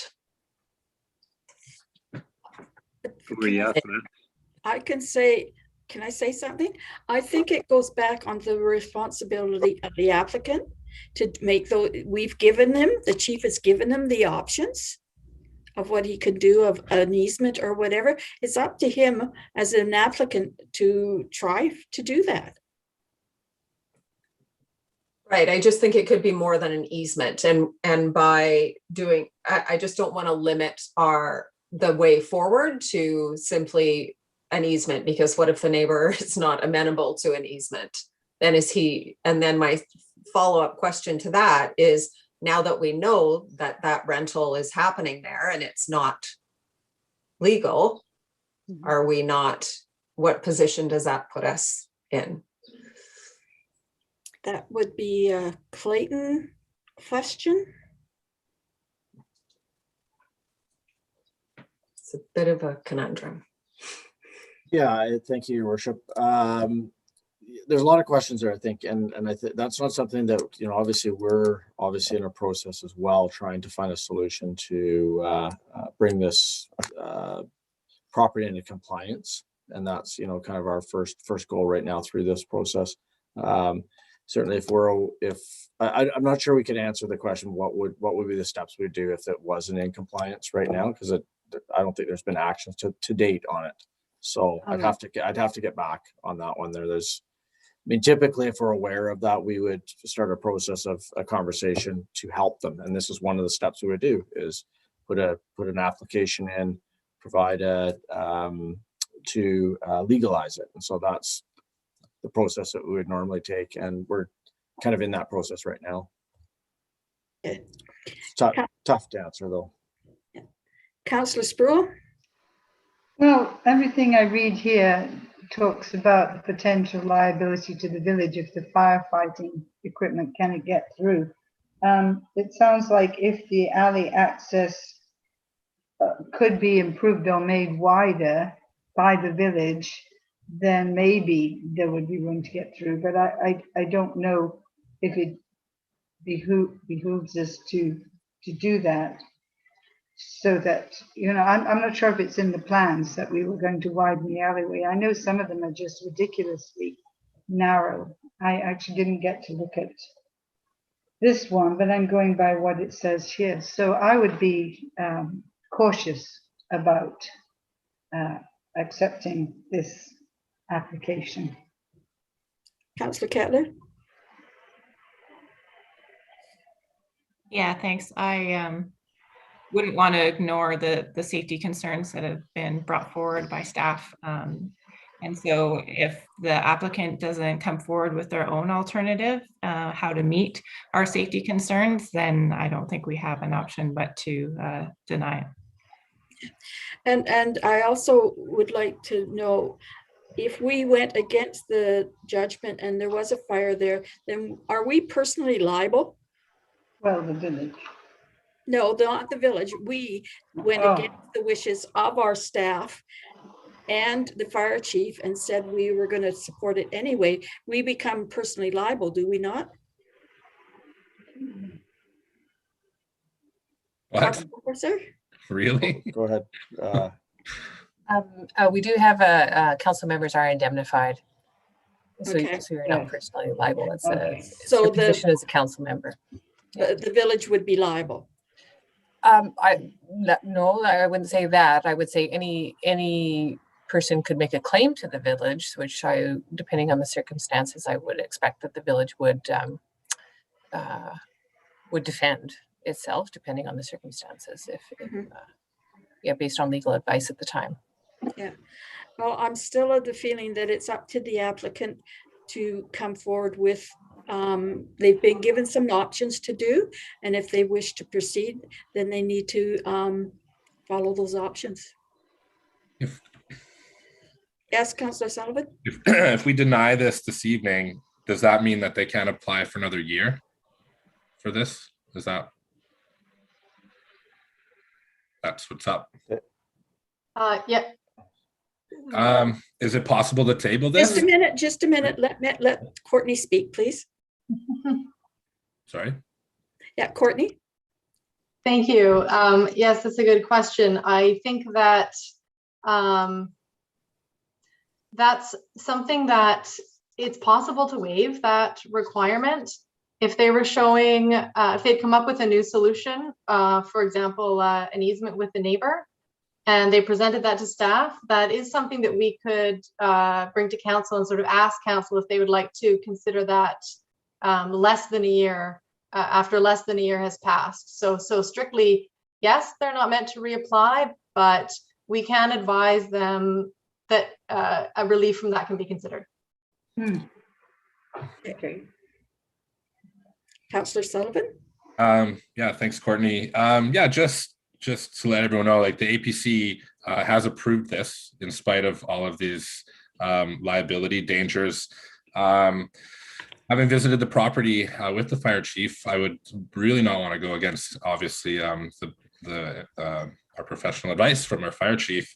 But I kind of agree with Councillor Brown, where from the 2nd Street, it's just, APC kind of states that it really seems impossible to not be able to get to this during a fire. And I kind of agree. So I'd rather not deny this, but is it possible to table this somehow to give them some opportunity, or I'd rather not deny this is all. Okay. So just a moment, Councillor Brown. So you're saying that you would like to table it with more information from the applicant of whether they would pursue? Well, yeah, whatever's going to make it easier to help these people come into compliance, because that's really what both parties want to do. So I'd rather not deny it, and I'd rather just work towards the solution in that way. Councillor Brown? Yeah, I think the alley for Councillor Sproul's benefit is the alley behind Glow Cafe. So it's quite wide because the properties on Dunsmuir there don't take up the full lot coverage. So there is quite a lot of space in the alley. Yeah, I would, maybe a way forward is to, rather than deny it, to ask staff to continue to work with the applicant to find a solution. And that way they don't have to wait a year and they don't have to come back, or what's the way forward that way? Okay, thank you. Councillor Kettler? Yeah, I think, that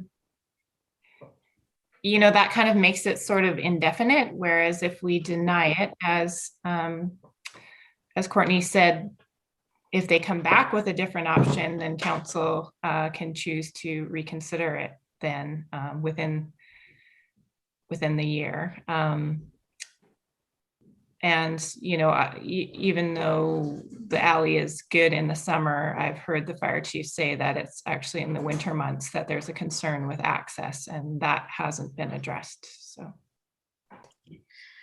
Courtney? Thank you. You may refer this back to staff, and that would be fine if you would like to do that. And something we could look into more is options for the village to, for example, amend its snow clearing policy to address the concern of year-round access. That is the main concern with the alley. I also took a tour there with the fire chief. We have really spent quite a lot of time trying to come up with a solution on this one, and that is the sticking point in the alley. And you know how many alleyways are going to be wanting snow removal? Well, that will be part of the consideration, but that is something we can look into some more if you wish to refer it back for some more information. Okay, Councillor Brown? Yeah, I think I wouldn't want clearing the alleys of snow to be part of the conversation, because I think that's a huge budget, has huge budget implications, and also implications for what our alleys actually look like and function as right now. But at the same time, as I've said before, we have very many ADUs on back alleys that would be much easier to access from the alley and are accessed by the residents from the alley that are moving forward. So I just, I encourage to continue to look at what the policy is around having access from the alley to ADUs and who's responsible for making that alley access clear. And maybe when someone develops an ADU on an alley and the parking is in the rear from the alley, then they take on the responsibility for clearing the alley. So I'm happy to refer it to staff with some sort of time limit if that helps Councillor Kettler's concerns. I don't, and it's also my concerns and Councillor Sproul's concerns about the direction of the staff report. So do you think that it would be appropriate to put a time frame on it, or is it something that is going to take time?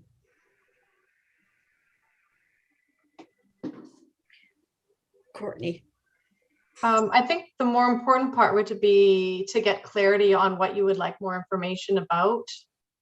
And we will, if it's acceptable to you, we will do it as quickly as we can, rather than leave this application in limbo for a long time. So we don't feel like we need a specific time frame, if that's all right with you. Okay, thank you. Okay, so what is your pleasures, Council? Councillor Kettler?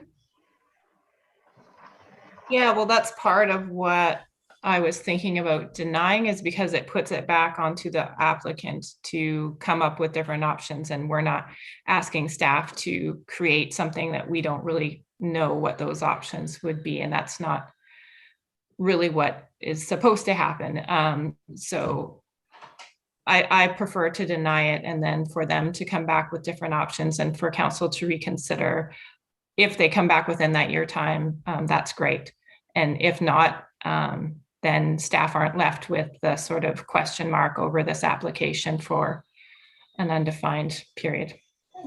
And I think that solutions have already been said by the fire chief, what needs to be done, an easement, or, and I included some other things that they could look at. So I think that's direction if they would like to proceed. And they could also shovel the alley, elect to clear it, because we can't have the village clear all the alleyways for safety reasons. It's another solution. Okay. So I'll second to Councillor Kettler. Okay. Courtney, you had something else you wanted to say? Yes. May I just offer a clarification that there was an early conversation months ago that the owner could be responsible for clearing the lane privately, but that isn't the kind of private agreement that we could rely on in the village. So that was an earlier discussion, but not something that could be a solution at this point. Mm-hmm. Okay. So the only real solution is the easement. Mm-hmm. Okay.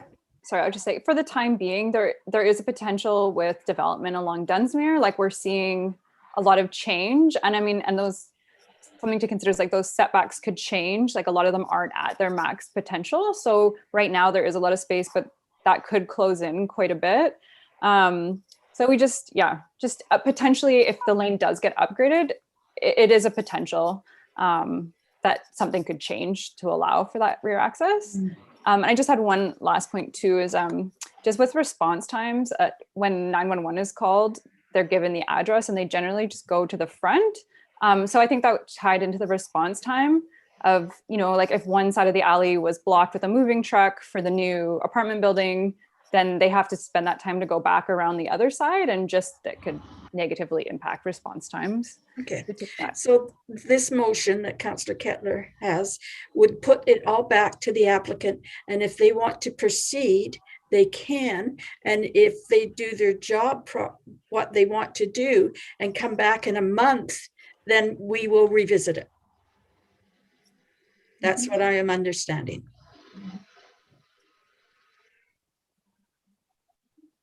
Yes, Rachel? Could I ask for clarification on the motion? I think it's just the original denial. From denial. Okay, thank you. I should mention that if a council member wishes to bring something back to reconsider, it must be done at the following meeting. So if it was to come from a council, there's a time limit there, but you're speaking of the applicant bringing forward a change in the application. Okay. Thank you. Councillor Brown? I'm just realizing that we have a building in process in that block that will need year-round access to parking via that alley. Rideout is building a building right now, and the parking is in the rear. So how is that going to work? Yeah, that's a good So question. One of the things that I believe the manager of operations is online here. So we have looked at there. Obviously, there is an alleyway plan or strategy that's been developed, and certainly the ones backing onto Dunsmuir are certainly in the higher priority area, and they are. And this is why it's outlined in the report. There is likely in the near future a report that's going to have to come back to council on what those sort of service levels are going to be for specifically the lanes behind Dunsmuir. And so it is something that staff is aware of, and it's something that we're looking at what that looks like. But no different than the building that is being developed right now. We have a number of parking. I mean, every one of those buildings on all of Dunsmuir have parking in the rear, and we don't maintain those alleyways. So I guess what I'm saying is we're recognizing that there is in the near future a conversation that we're going to have to, as we see more development and more access to the rear of the buildings, it is something that we're going to have to bring to council for consideration. But it does include additional costs for like we don't have equipment right now that can actually clear that. So we don't have any pieces of equipment. Obviously, it would impact our snow clearing policy. There's a bunch of steps. So that's something we'd have to bring to council. And it, like I say, it's outlined in the report as something at that point in time. Maybe that is the right time for this applicant to bring this forward as a variance when we have that plan in place, or what that strategy might look like. Courtney? Want to add with respect to parking, well, with respect to this variance application, it's about emergency response and not about parking. So, and with the building, the Rideout building, for example, off Dunsmuir, in terms of fire protection and emergency response, that building is sprinklered, and emergency response, will be able to come to the front door off Dunsmuir. So parking access and snow is a different matter. Okay. Councillor Kettler, could you repeat your motion? It's just the motion to deny the application that's that was put forward by staff. So that council denied the application for a development variance permit 2020-10 DV for the property legally described as Lot 3, Block 7, District Lot 21, Plan VIP 522, 2720 Derwent Ave. Okay. And you have a seconder for that, Councillor Sproul. So we're going to vote on it. So all in favor? Opposed? Councillor Brown? Carried. Okay. I thought we were going to talk about it a little bit more, but Sorry. anyhow, I just appreciated what Councillor Kettler had to say. So I changed my mind, and I think maybe the denial is probably the easiest route, in my opinion. So Yeah, I think it is the easiest route and the safest route. less staff time. Okay. Next, we have, I'm at the bottom of the page, turn it over. The council received the report development permit amendment application 3699 Bevan Road. Move receipt. Second. Councillor Sullivan, all in favor? Carried. All right, so this one is a development permit amendment for the Comox Valley Regional District's waste management facility.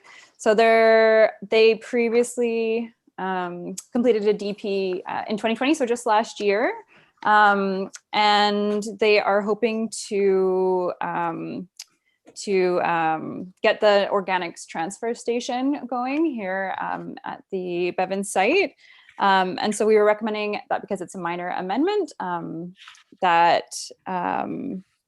it's a minor amendment just due to the size of the development and the recent previous DP in 2020. Yeah, I mean, that's pretty much it. Any questions? Councillor Brown? I'm actually not clear what the minor amendment is. Oh, is it to the building or to the siting or what? Sorry, it's a minor amendment to the development permit to allow for the second small structure on the site. Oh, so there is a second structure. Okay. Yeah, so it's an organics transfer station, sort of like a truck drop-off facility. Okay, which that's what's in the drawings. Yeah, exactly. Okay, I'm understanding now. Yeah, sorry. And it's located at the rear of the site. It's not visible from the road. Yeah, it's well within the previously developed area of the waste management facility. Yeah. Okay. No questions? All in favor? Did somebody move the motion? We need to move and Sorry. Who would like to move it? The council approved the amendment to the development permit 2020-02 DP as presented for the property described as Lot A, Section 26, Plan EPP 4120369 Bevan Road. Second. All in favor? Carried. Next, that council received the development permit application, Asino Developments Incorporated report. Move receipt. Second. All in favor? Carried. All right, so this is for a development permit application to allow for the construction of a new industrial warehouse and processing facility on Bevan Road. So this would be the sort of first development of the Bevan Industrial Lands Concept Plan. Yeah, so there's two DPs, the DPA1 environmental protection, as well as the DPA5, the industrial sort of form and character permit.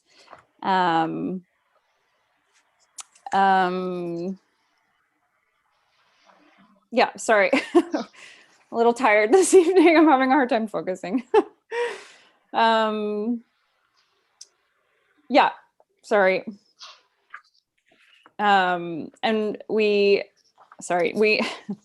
referrals are being recommended on this application as the proposed yogurt facility is consistent with the Bevan Lands concept plan approved by council in 2020.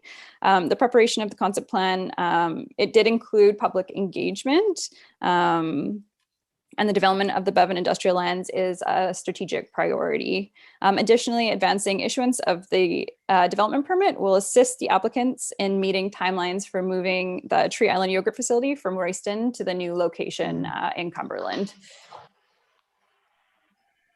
Questions? Councillor Kettler? Yeah, it did talk about fire flows, fire protection. I was just wondering, is that water supposed to be coming from a well on site?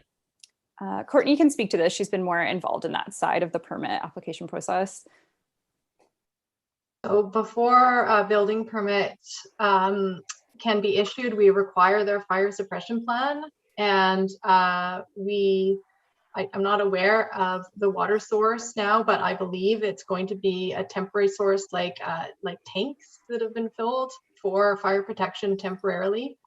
And that's a plan that has to be prepared by a professional engineer and meet building code standards, and it'll be reviewed by our fire chief and our operations. And it's a requirement prior to getting a building permit. Councillor Sproul, you had your hand up. Yeah, concern, as always, is Morrison Creek. And basically, it's just a big gravel and sand pile that sits on top of an aquifer. And there's a huge drop down to Morrison Creek, and Morrison Creek comes out of there. Is there anywhere in this plan that talks about measuring the before and after flows in Morrison Creek? If there is a well on this site, especially a well that will need water for fire suppression or anything. I mean, it's very difficult, this development in a way, because of not having the proper servicing in place at the beginning. And I see that there's 35 workers. There's quite a lot of people going to be dependent on water supply and the yogurt facility itself. I'm sure the Morrison Streamkeepers must have some flow charts, but I haven't seen it mentioned in here. Or did I miss it? Well, I can tell you that the well is not going to be used as a water source for the building. I don't think it's used for a temporary water source either for fire suppression, but I have to get back to you on that if that's important. I know the water main from the village is going to be extended, and that will be the water source for the building.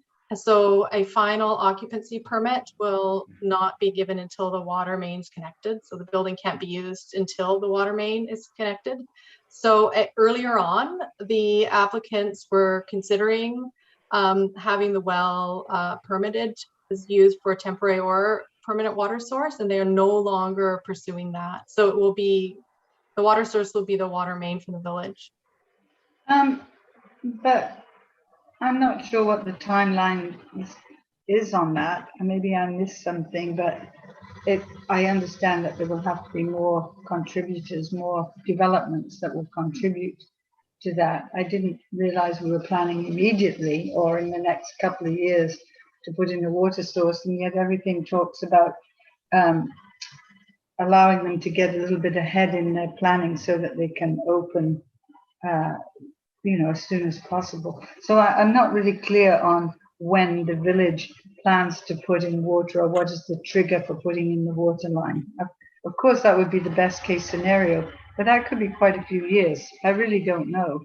And it sounds like they want to get going immediately. So there's a lot of mixed messages in here.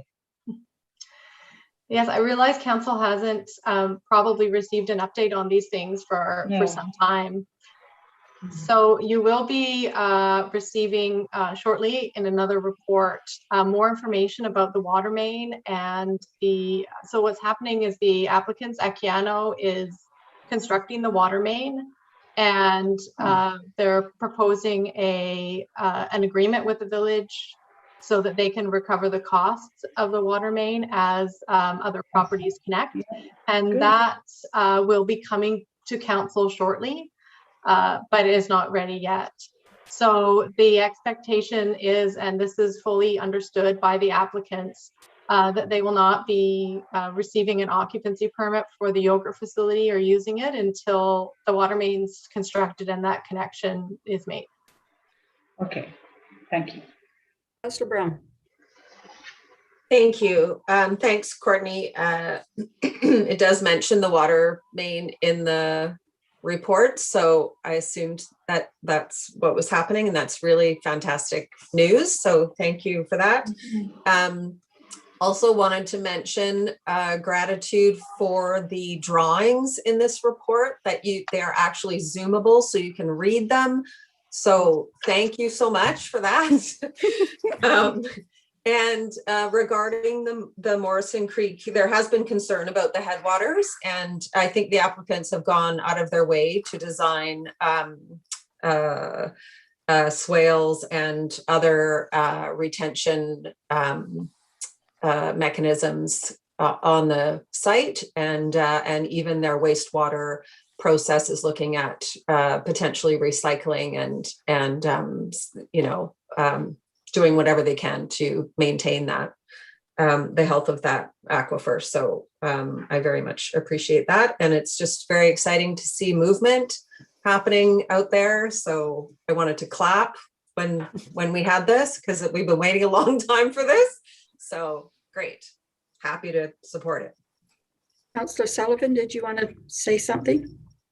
Everybody summed it up really great, and just the fact that we're getting the water out there quickly like this is just going to jumpstart everything, and we couldn't afford it, and this is all really a win-win, it looks like, for everybody and the stream. So yeah, I'll make the motion if everyone's ready to go. Yeah. I'll move that council approved development permit 2021-03 DP in accordance with attachment 6 for the property described as Lot A, Section 34, Township 10, Comox District Plan EPP 93477. Second. All in favor? Carried. Well done, council. That yes, it is an excellent report, Courtney. And the people that worked on it, thank you very much. Awesome. Well done. And next, that council received the development permit application Nelson Roofing 3132 Grant Road report. Move receipt. Second. Move receipt. Councillor Sullivan, Councillor Brown, all in favor? Carried. All right, so this is my fifth and final report of the evening. So this is back to council after going to APC. This is the development permit application for 3132 Grant Road. So the purpose is to seek council approval for the development permit to allow Barrenland Strata 3-lot subdivision and construction of industrial offices and workshops on proposed Strata Lot 2. So this one there's a few layers to it. So the DPA 1 is to allow for the subdivision as well as development on proposed Lot 2, which is the future home of Edget Excavating. And then the industrial DP number 5 is also just for proposed Lot 2 at this time.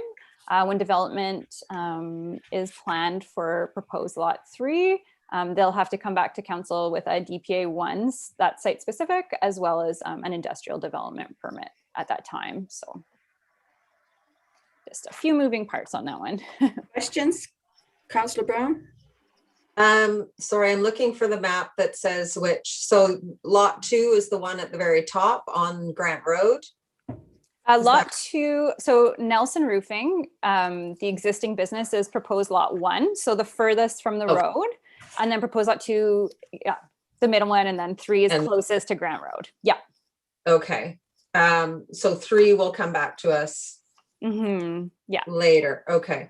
So the concern I have is the wildlife corridor. And I just have a couple of questions about that because I'm not sure I'm understanding exactly the report. So so right now we have an easement. They would like to reduce that buffer and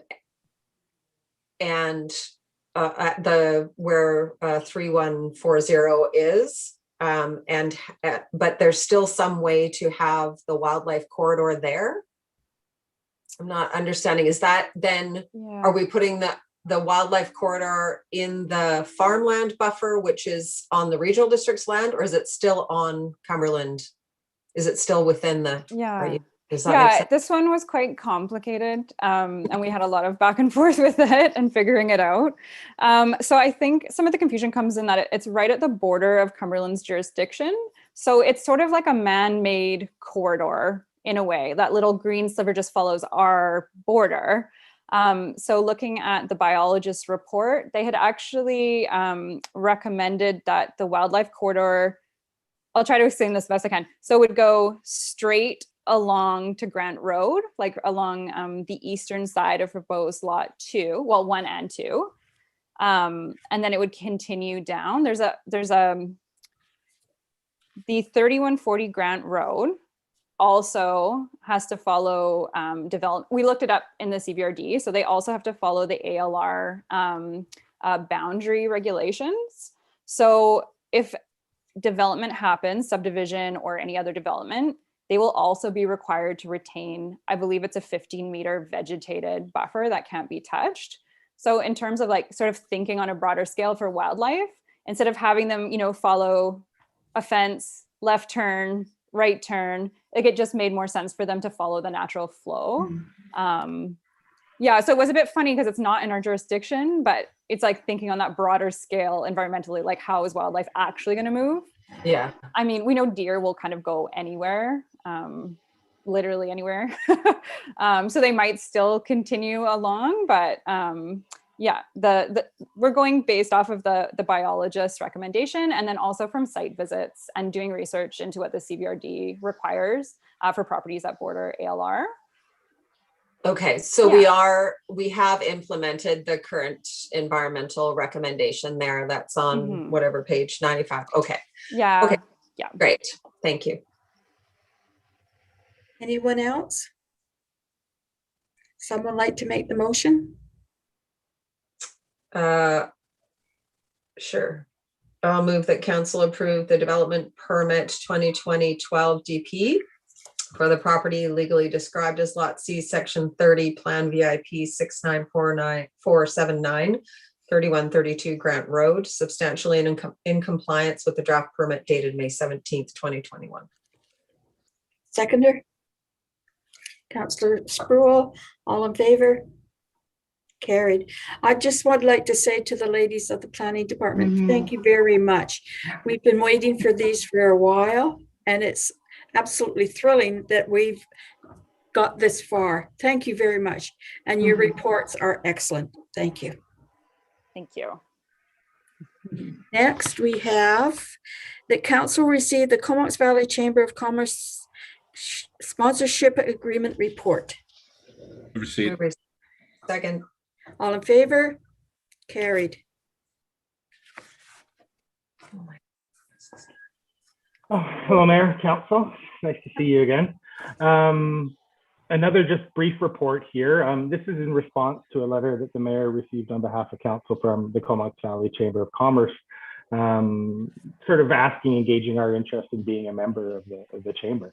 And so I spent a little bit of time wondering, how does a municipality become a member of a chamber, which again is effectively an interest group? And two, what benefits can I identify both for our community as being a member? And so what I've kind of come up with here is what I refer to as sort of a sponsorship arrangement or sponsorship membership. Would make us a non-voting member of the chamber, but allow us to contribute and make sure that both Cumberland interests, Cumberland businesses continue to get the support and work, the great work that the chamber does. I know as well the chamber right now has a request into the CVRD to provide some services around how communicating with local businesses and being sort of that networking hub. And I think that's a piece of support that we can rely on the chamber to do, as well as the support that they've started to provide or have provided for our business associations in the past, and being sort of a nexus for them to collaborate on ideas as well. And so my ask of you is simply to give us some direction on staff to explore a sponsorship agreement. To date, it may not be in my report, I think it is, we can in a year contribute about $1,000 to the chamber, and this goes to things like the State of the Economy breakfast, where we do a large survey of local Cumberland businesses. We meet up at the annual year up at the golf course, and we have a good conversation. We understand. We get a lot of great feedback from our businesses. So this sponsorship agreement will continue to support endeavors like that, as well as make sure, if we need support reaching out to Cumberland businesses, or if our CBA wants to get involved in extra in ways that we as a village are there to support those types of initiatives as well. So like anything we do, any funding that comes from us on behalf of the sponsorship agreement will have lines in it like how they can support our CBA, how they can support our other local businesses, and so on and so forth. I haven't put a value here, but we'll come back to that with your direction.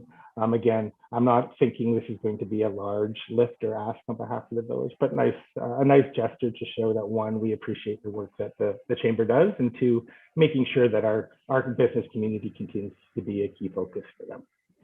So happy to answer any questions. Questions from members? Councillor Brown. Yeah, thanks, Kaylin. I was a bit confused by this as well. I appreciate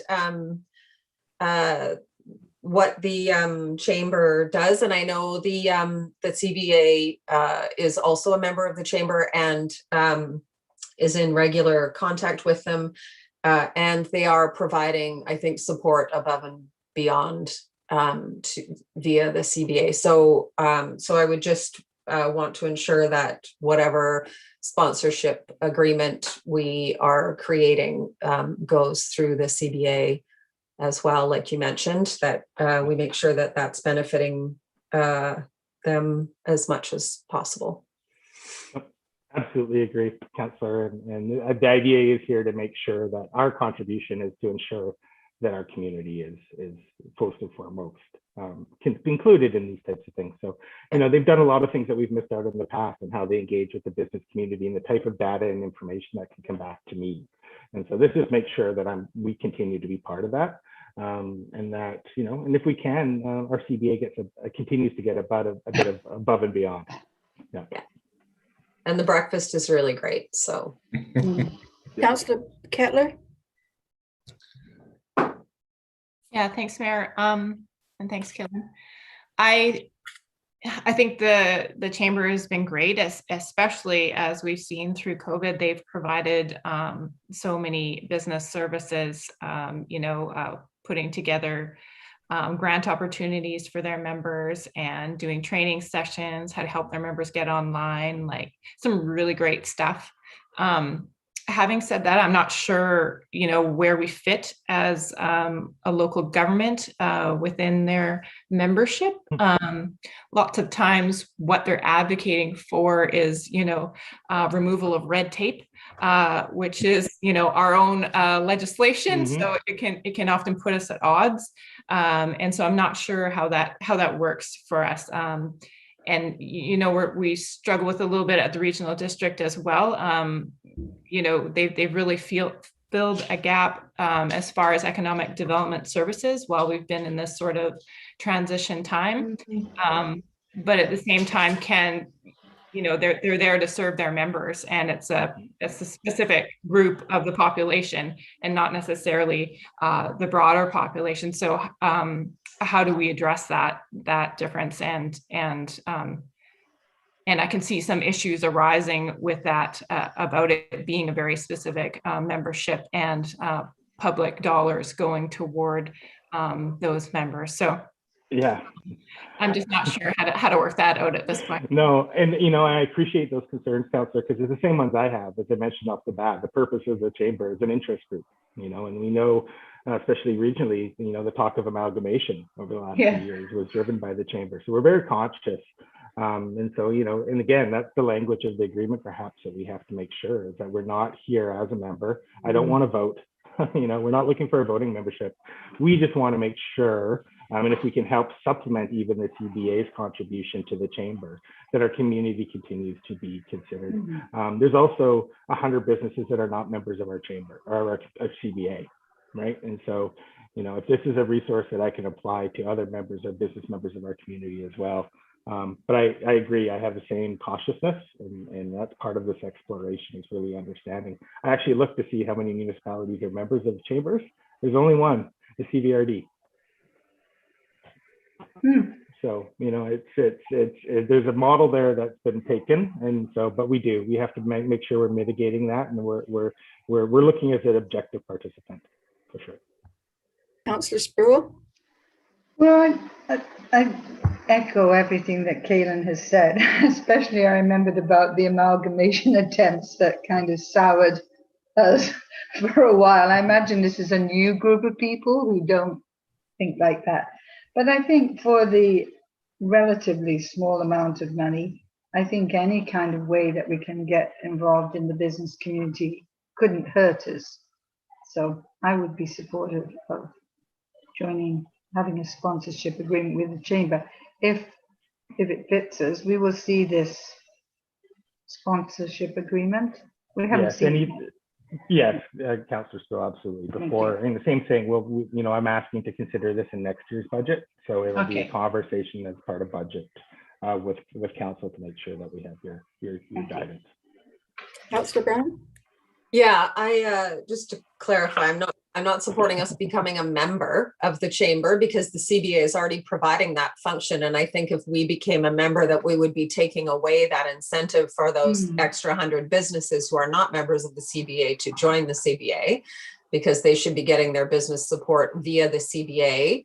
And if the chamber is working with the CBA to feed that business support via the CBA to the business community, that would be ideal. But the sponsorship is a different thing to me, and I would fully support that. Yeah. No, let's absolutely. Thank you for that. Keep it in the realm of sponsorship. Councillor Sullivan? Thank you for that distinction. That is a very important distinction for sure. Otherwise, I'd be hesitant to kind of enter into any more of those agreements. I'm just moving forward. Include a funding. Hopefully that funding is very reasonable and not $52,000 for 4 years or anything crazy like that. Joining in, so I'm making old CVED jokes. Probably people don't get anymore, but anyway, hesitant to involve ourselves and stuff like that. But all the trust moving forward with you, Kaylin, and I support it moving forward.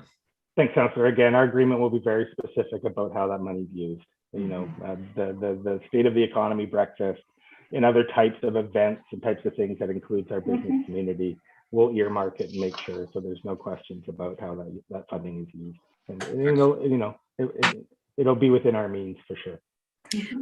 Okay.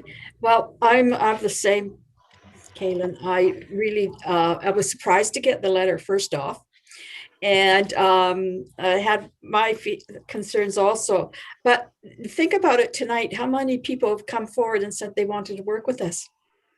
It's absolutely amazing, the people. So I think it's worth looking into.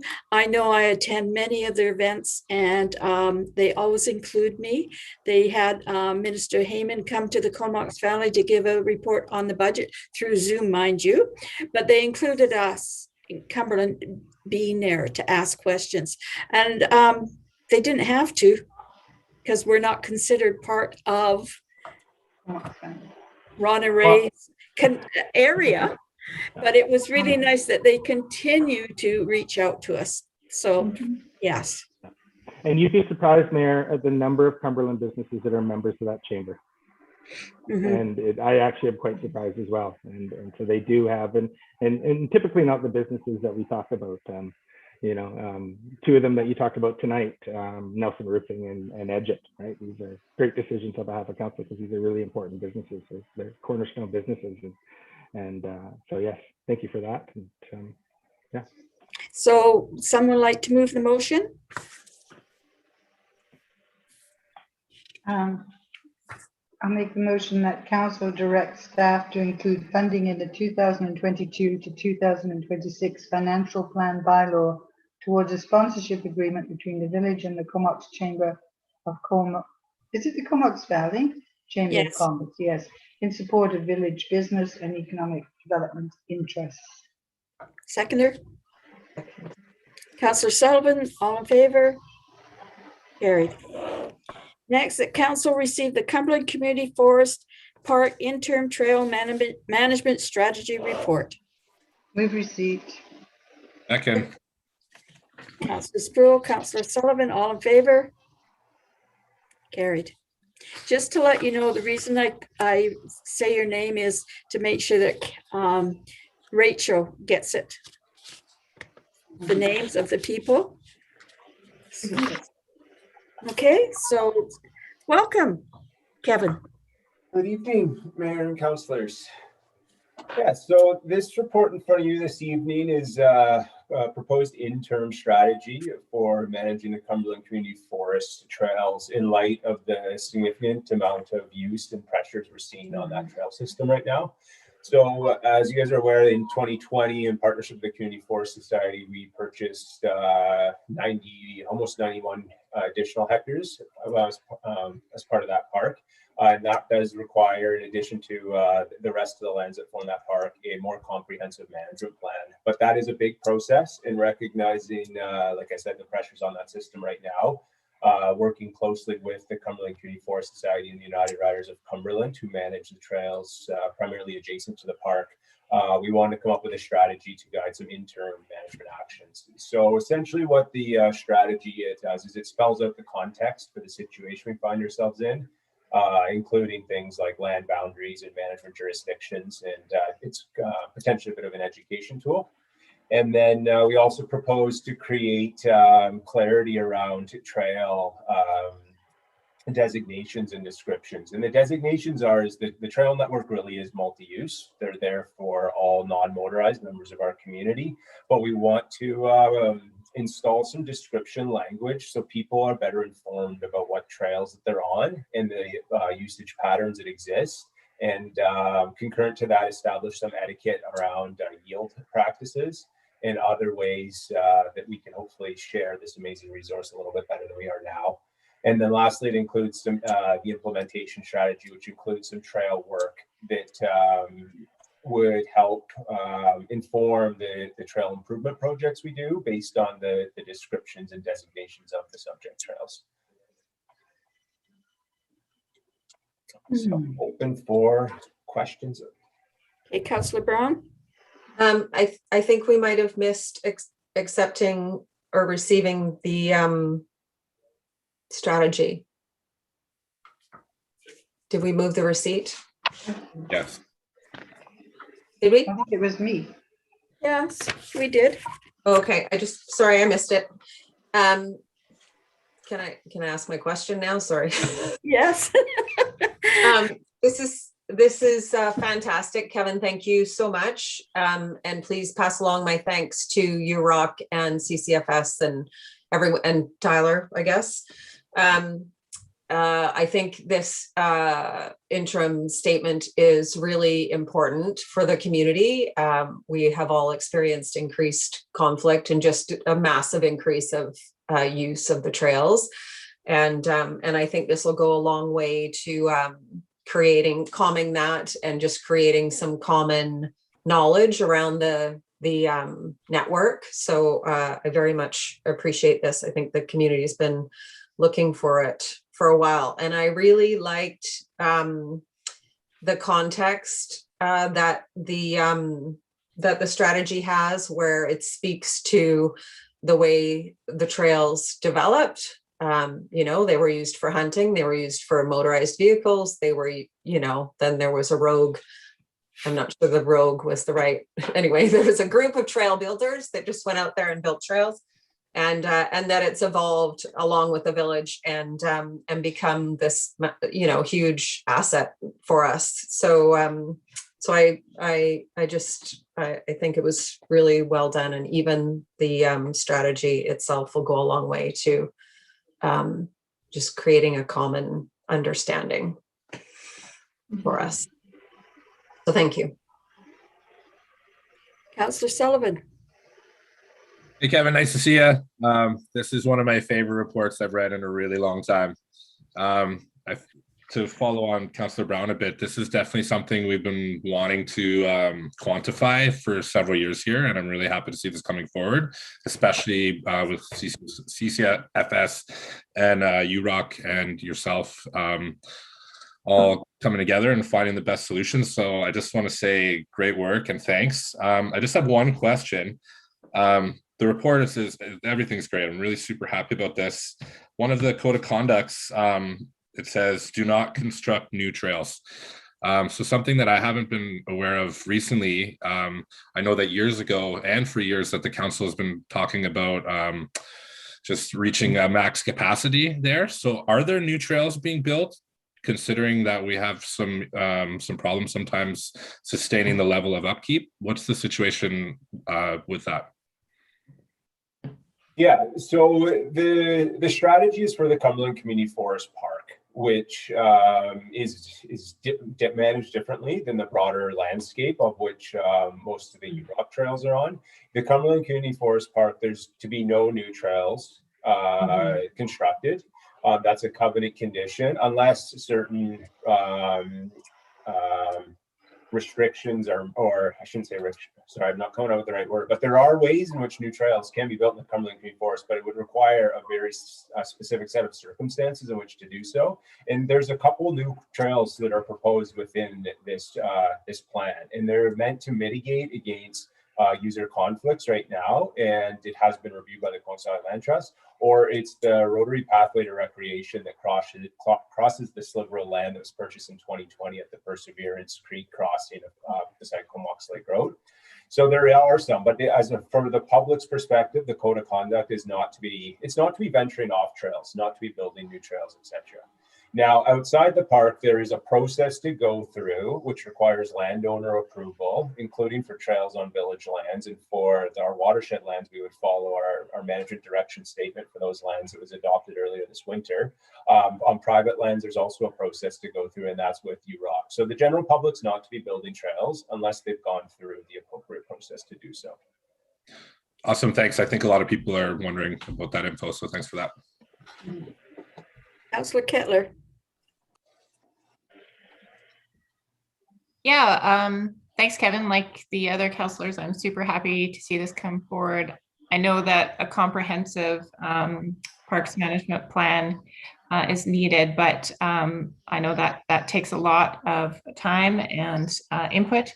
And so I'm really happy to see an interim report come forward. And I think, you know, it's important that we really start communicating about expectations in our trails. And so we can't do that without a base document like this. And so it's really great. You know, we have within the document specific trail designations for bikes and for, you know, pedestrian and then multi-use. So I think that'll help a lot with current user conflict.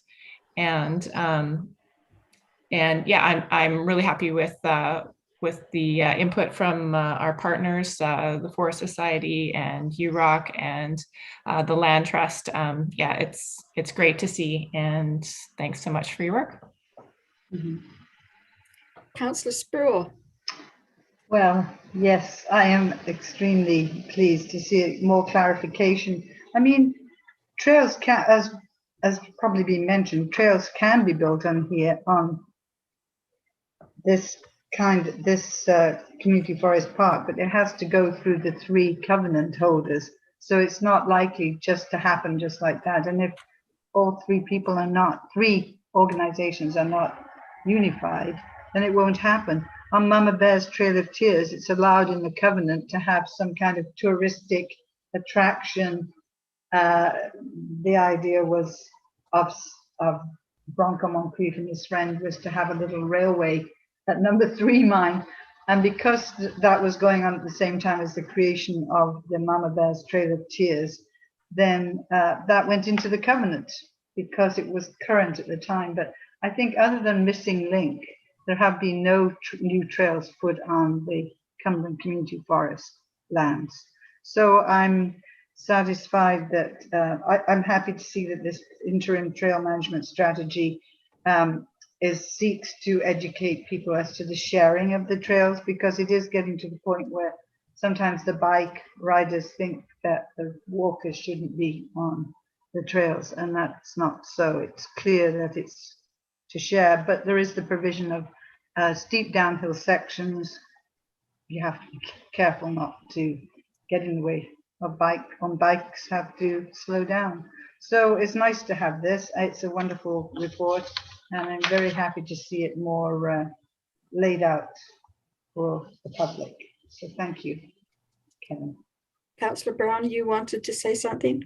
Yeah, I just wanted to add that I did notice the alignment between the trail management direction or park management direction within the park and outside the park. I think that's a really key element. It would be very challenging to have completely different etiquette or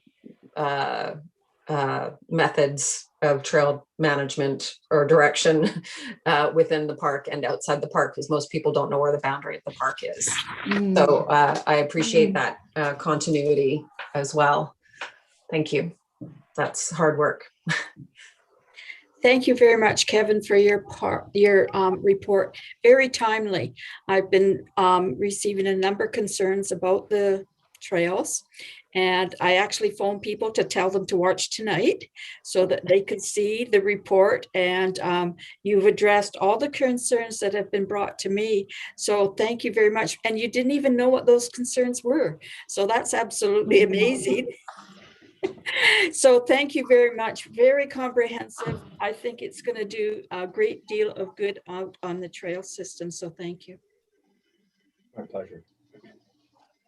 So I'll move that council adopt the Cumberland Community Park interim trail management strategy as attached to this report dated May 25th, 2021 as policy for management of trails in the Cumberland Community Forest Park until such time as a comprehensive management plan is adopted for the park. Second. Second. All in favor? Carried. Thank you very much, Kevin. Awesome. Thanks, Kevin. We have no bylaws, no new business, notice motions and announcements. We have a village hall meeting on June 7th at 7 p.m. And you must register by email to info@cumberland.ca. So this is a real time village hall. Yes. Yes, thank you. In person, do you mean, Councillor Sproul? At the cultural center? No, it's on Zoom. It is on Zoom. Okay, that's what I wasn't sure. Oh, just a minute. I thought we were. No, just a minute. I think Corporate Officer Rachel, were we not doing it in number 6 Mine Park?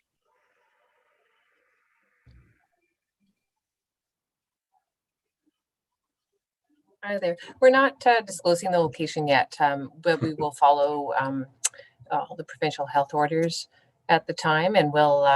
That's why we ask residents to pre-register, and we'll disclose the information at the time. Right. So it's not a Zoom meeting. It's outside. We don't know yet. Yeah. If we can do it within the limit, the attendance limits. Yeah. Oh, okay. Sounds like a secret rave. Could be. We haven't done that yet. We could Get ready try. for next Monday, everybody. Just sign up to the mysterious email and we'll give you the directions the day of. Okay. Question period. Please email your emails to info@cumberland.ca using subject line question period. Please make sure it's in the form of a question. So we need to wait and see if we get any questions.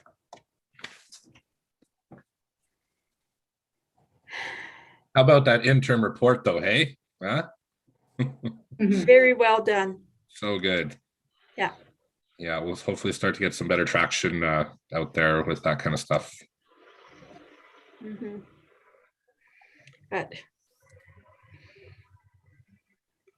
we finished early, people. You did awesome.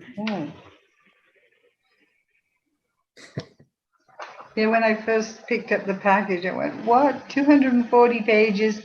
But like at least half was the Grant Road application. That was funny because I was sitting here and she came in with the agendas and she had 3 of them, but I didn't know that. I looked at her and I said, oh my. That's 1,000 pages. I said, is that for us? And she said, it's 3 of them. And I said, whoa. How do you like your new laptops? Oh, that's great. They're awesome. Yeah. Yeah. It's like a new baby. Yes, Learning, it is. Takes time. trusting, learning. I've been 3 times into the village office today being walked through stuff. So staff has been very patient, and I'll probably be down there tomorrow because I don't know about using calendars yet. So that's lesson number 2, I think. Tricky The business. more we use it, the more we'll get used to it. Hmm? The more Yes, we use it, the more we'll get to use it and know what we're looking for.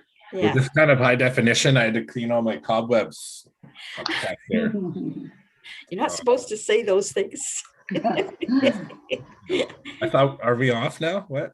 No, we're live. We're waiting for any emails to come in. We haven't received any questions. Okay, so we'll go to the recommendation under close the meeting to the public. I'll move the council close the meeting to the public pursuant to section 90 of the community charter to consider the acquisition, disposition, or expropriation of land or improvements if the council considers that disclosure could reasonably be expected to harm the interests of the municipality, information that is prohibited, or information that if it were presented in a document would be prohibited from disclosure under section 21 of the Freedom of Information and Protection of Privacy Act. Second. All in favor? Carried. Motion to adjourn? Moved. So moved. Second. All in favor?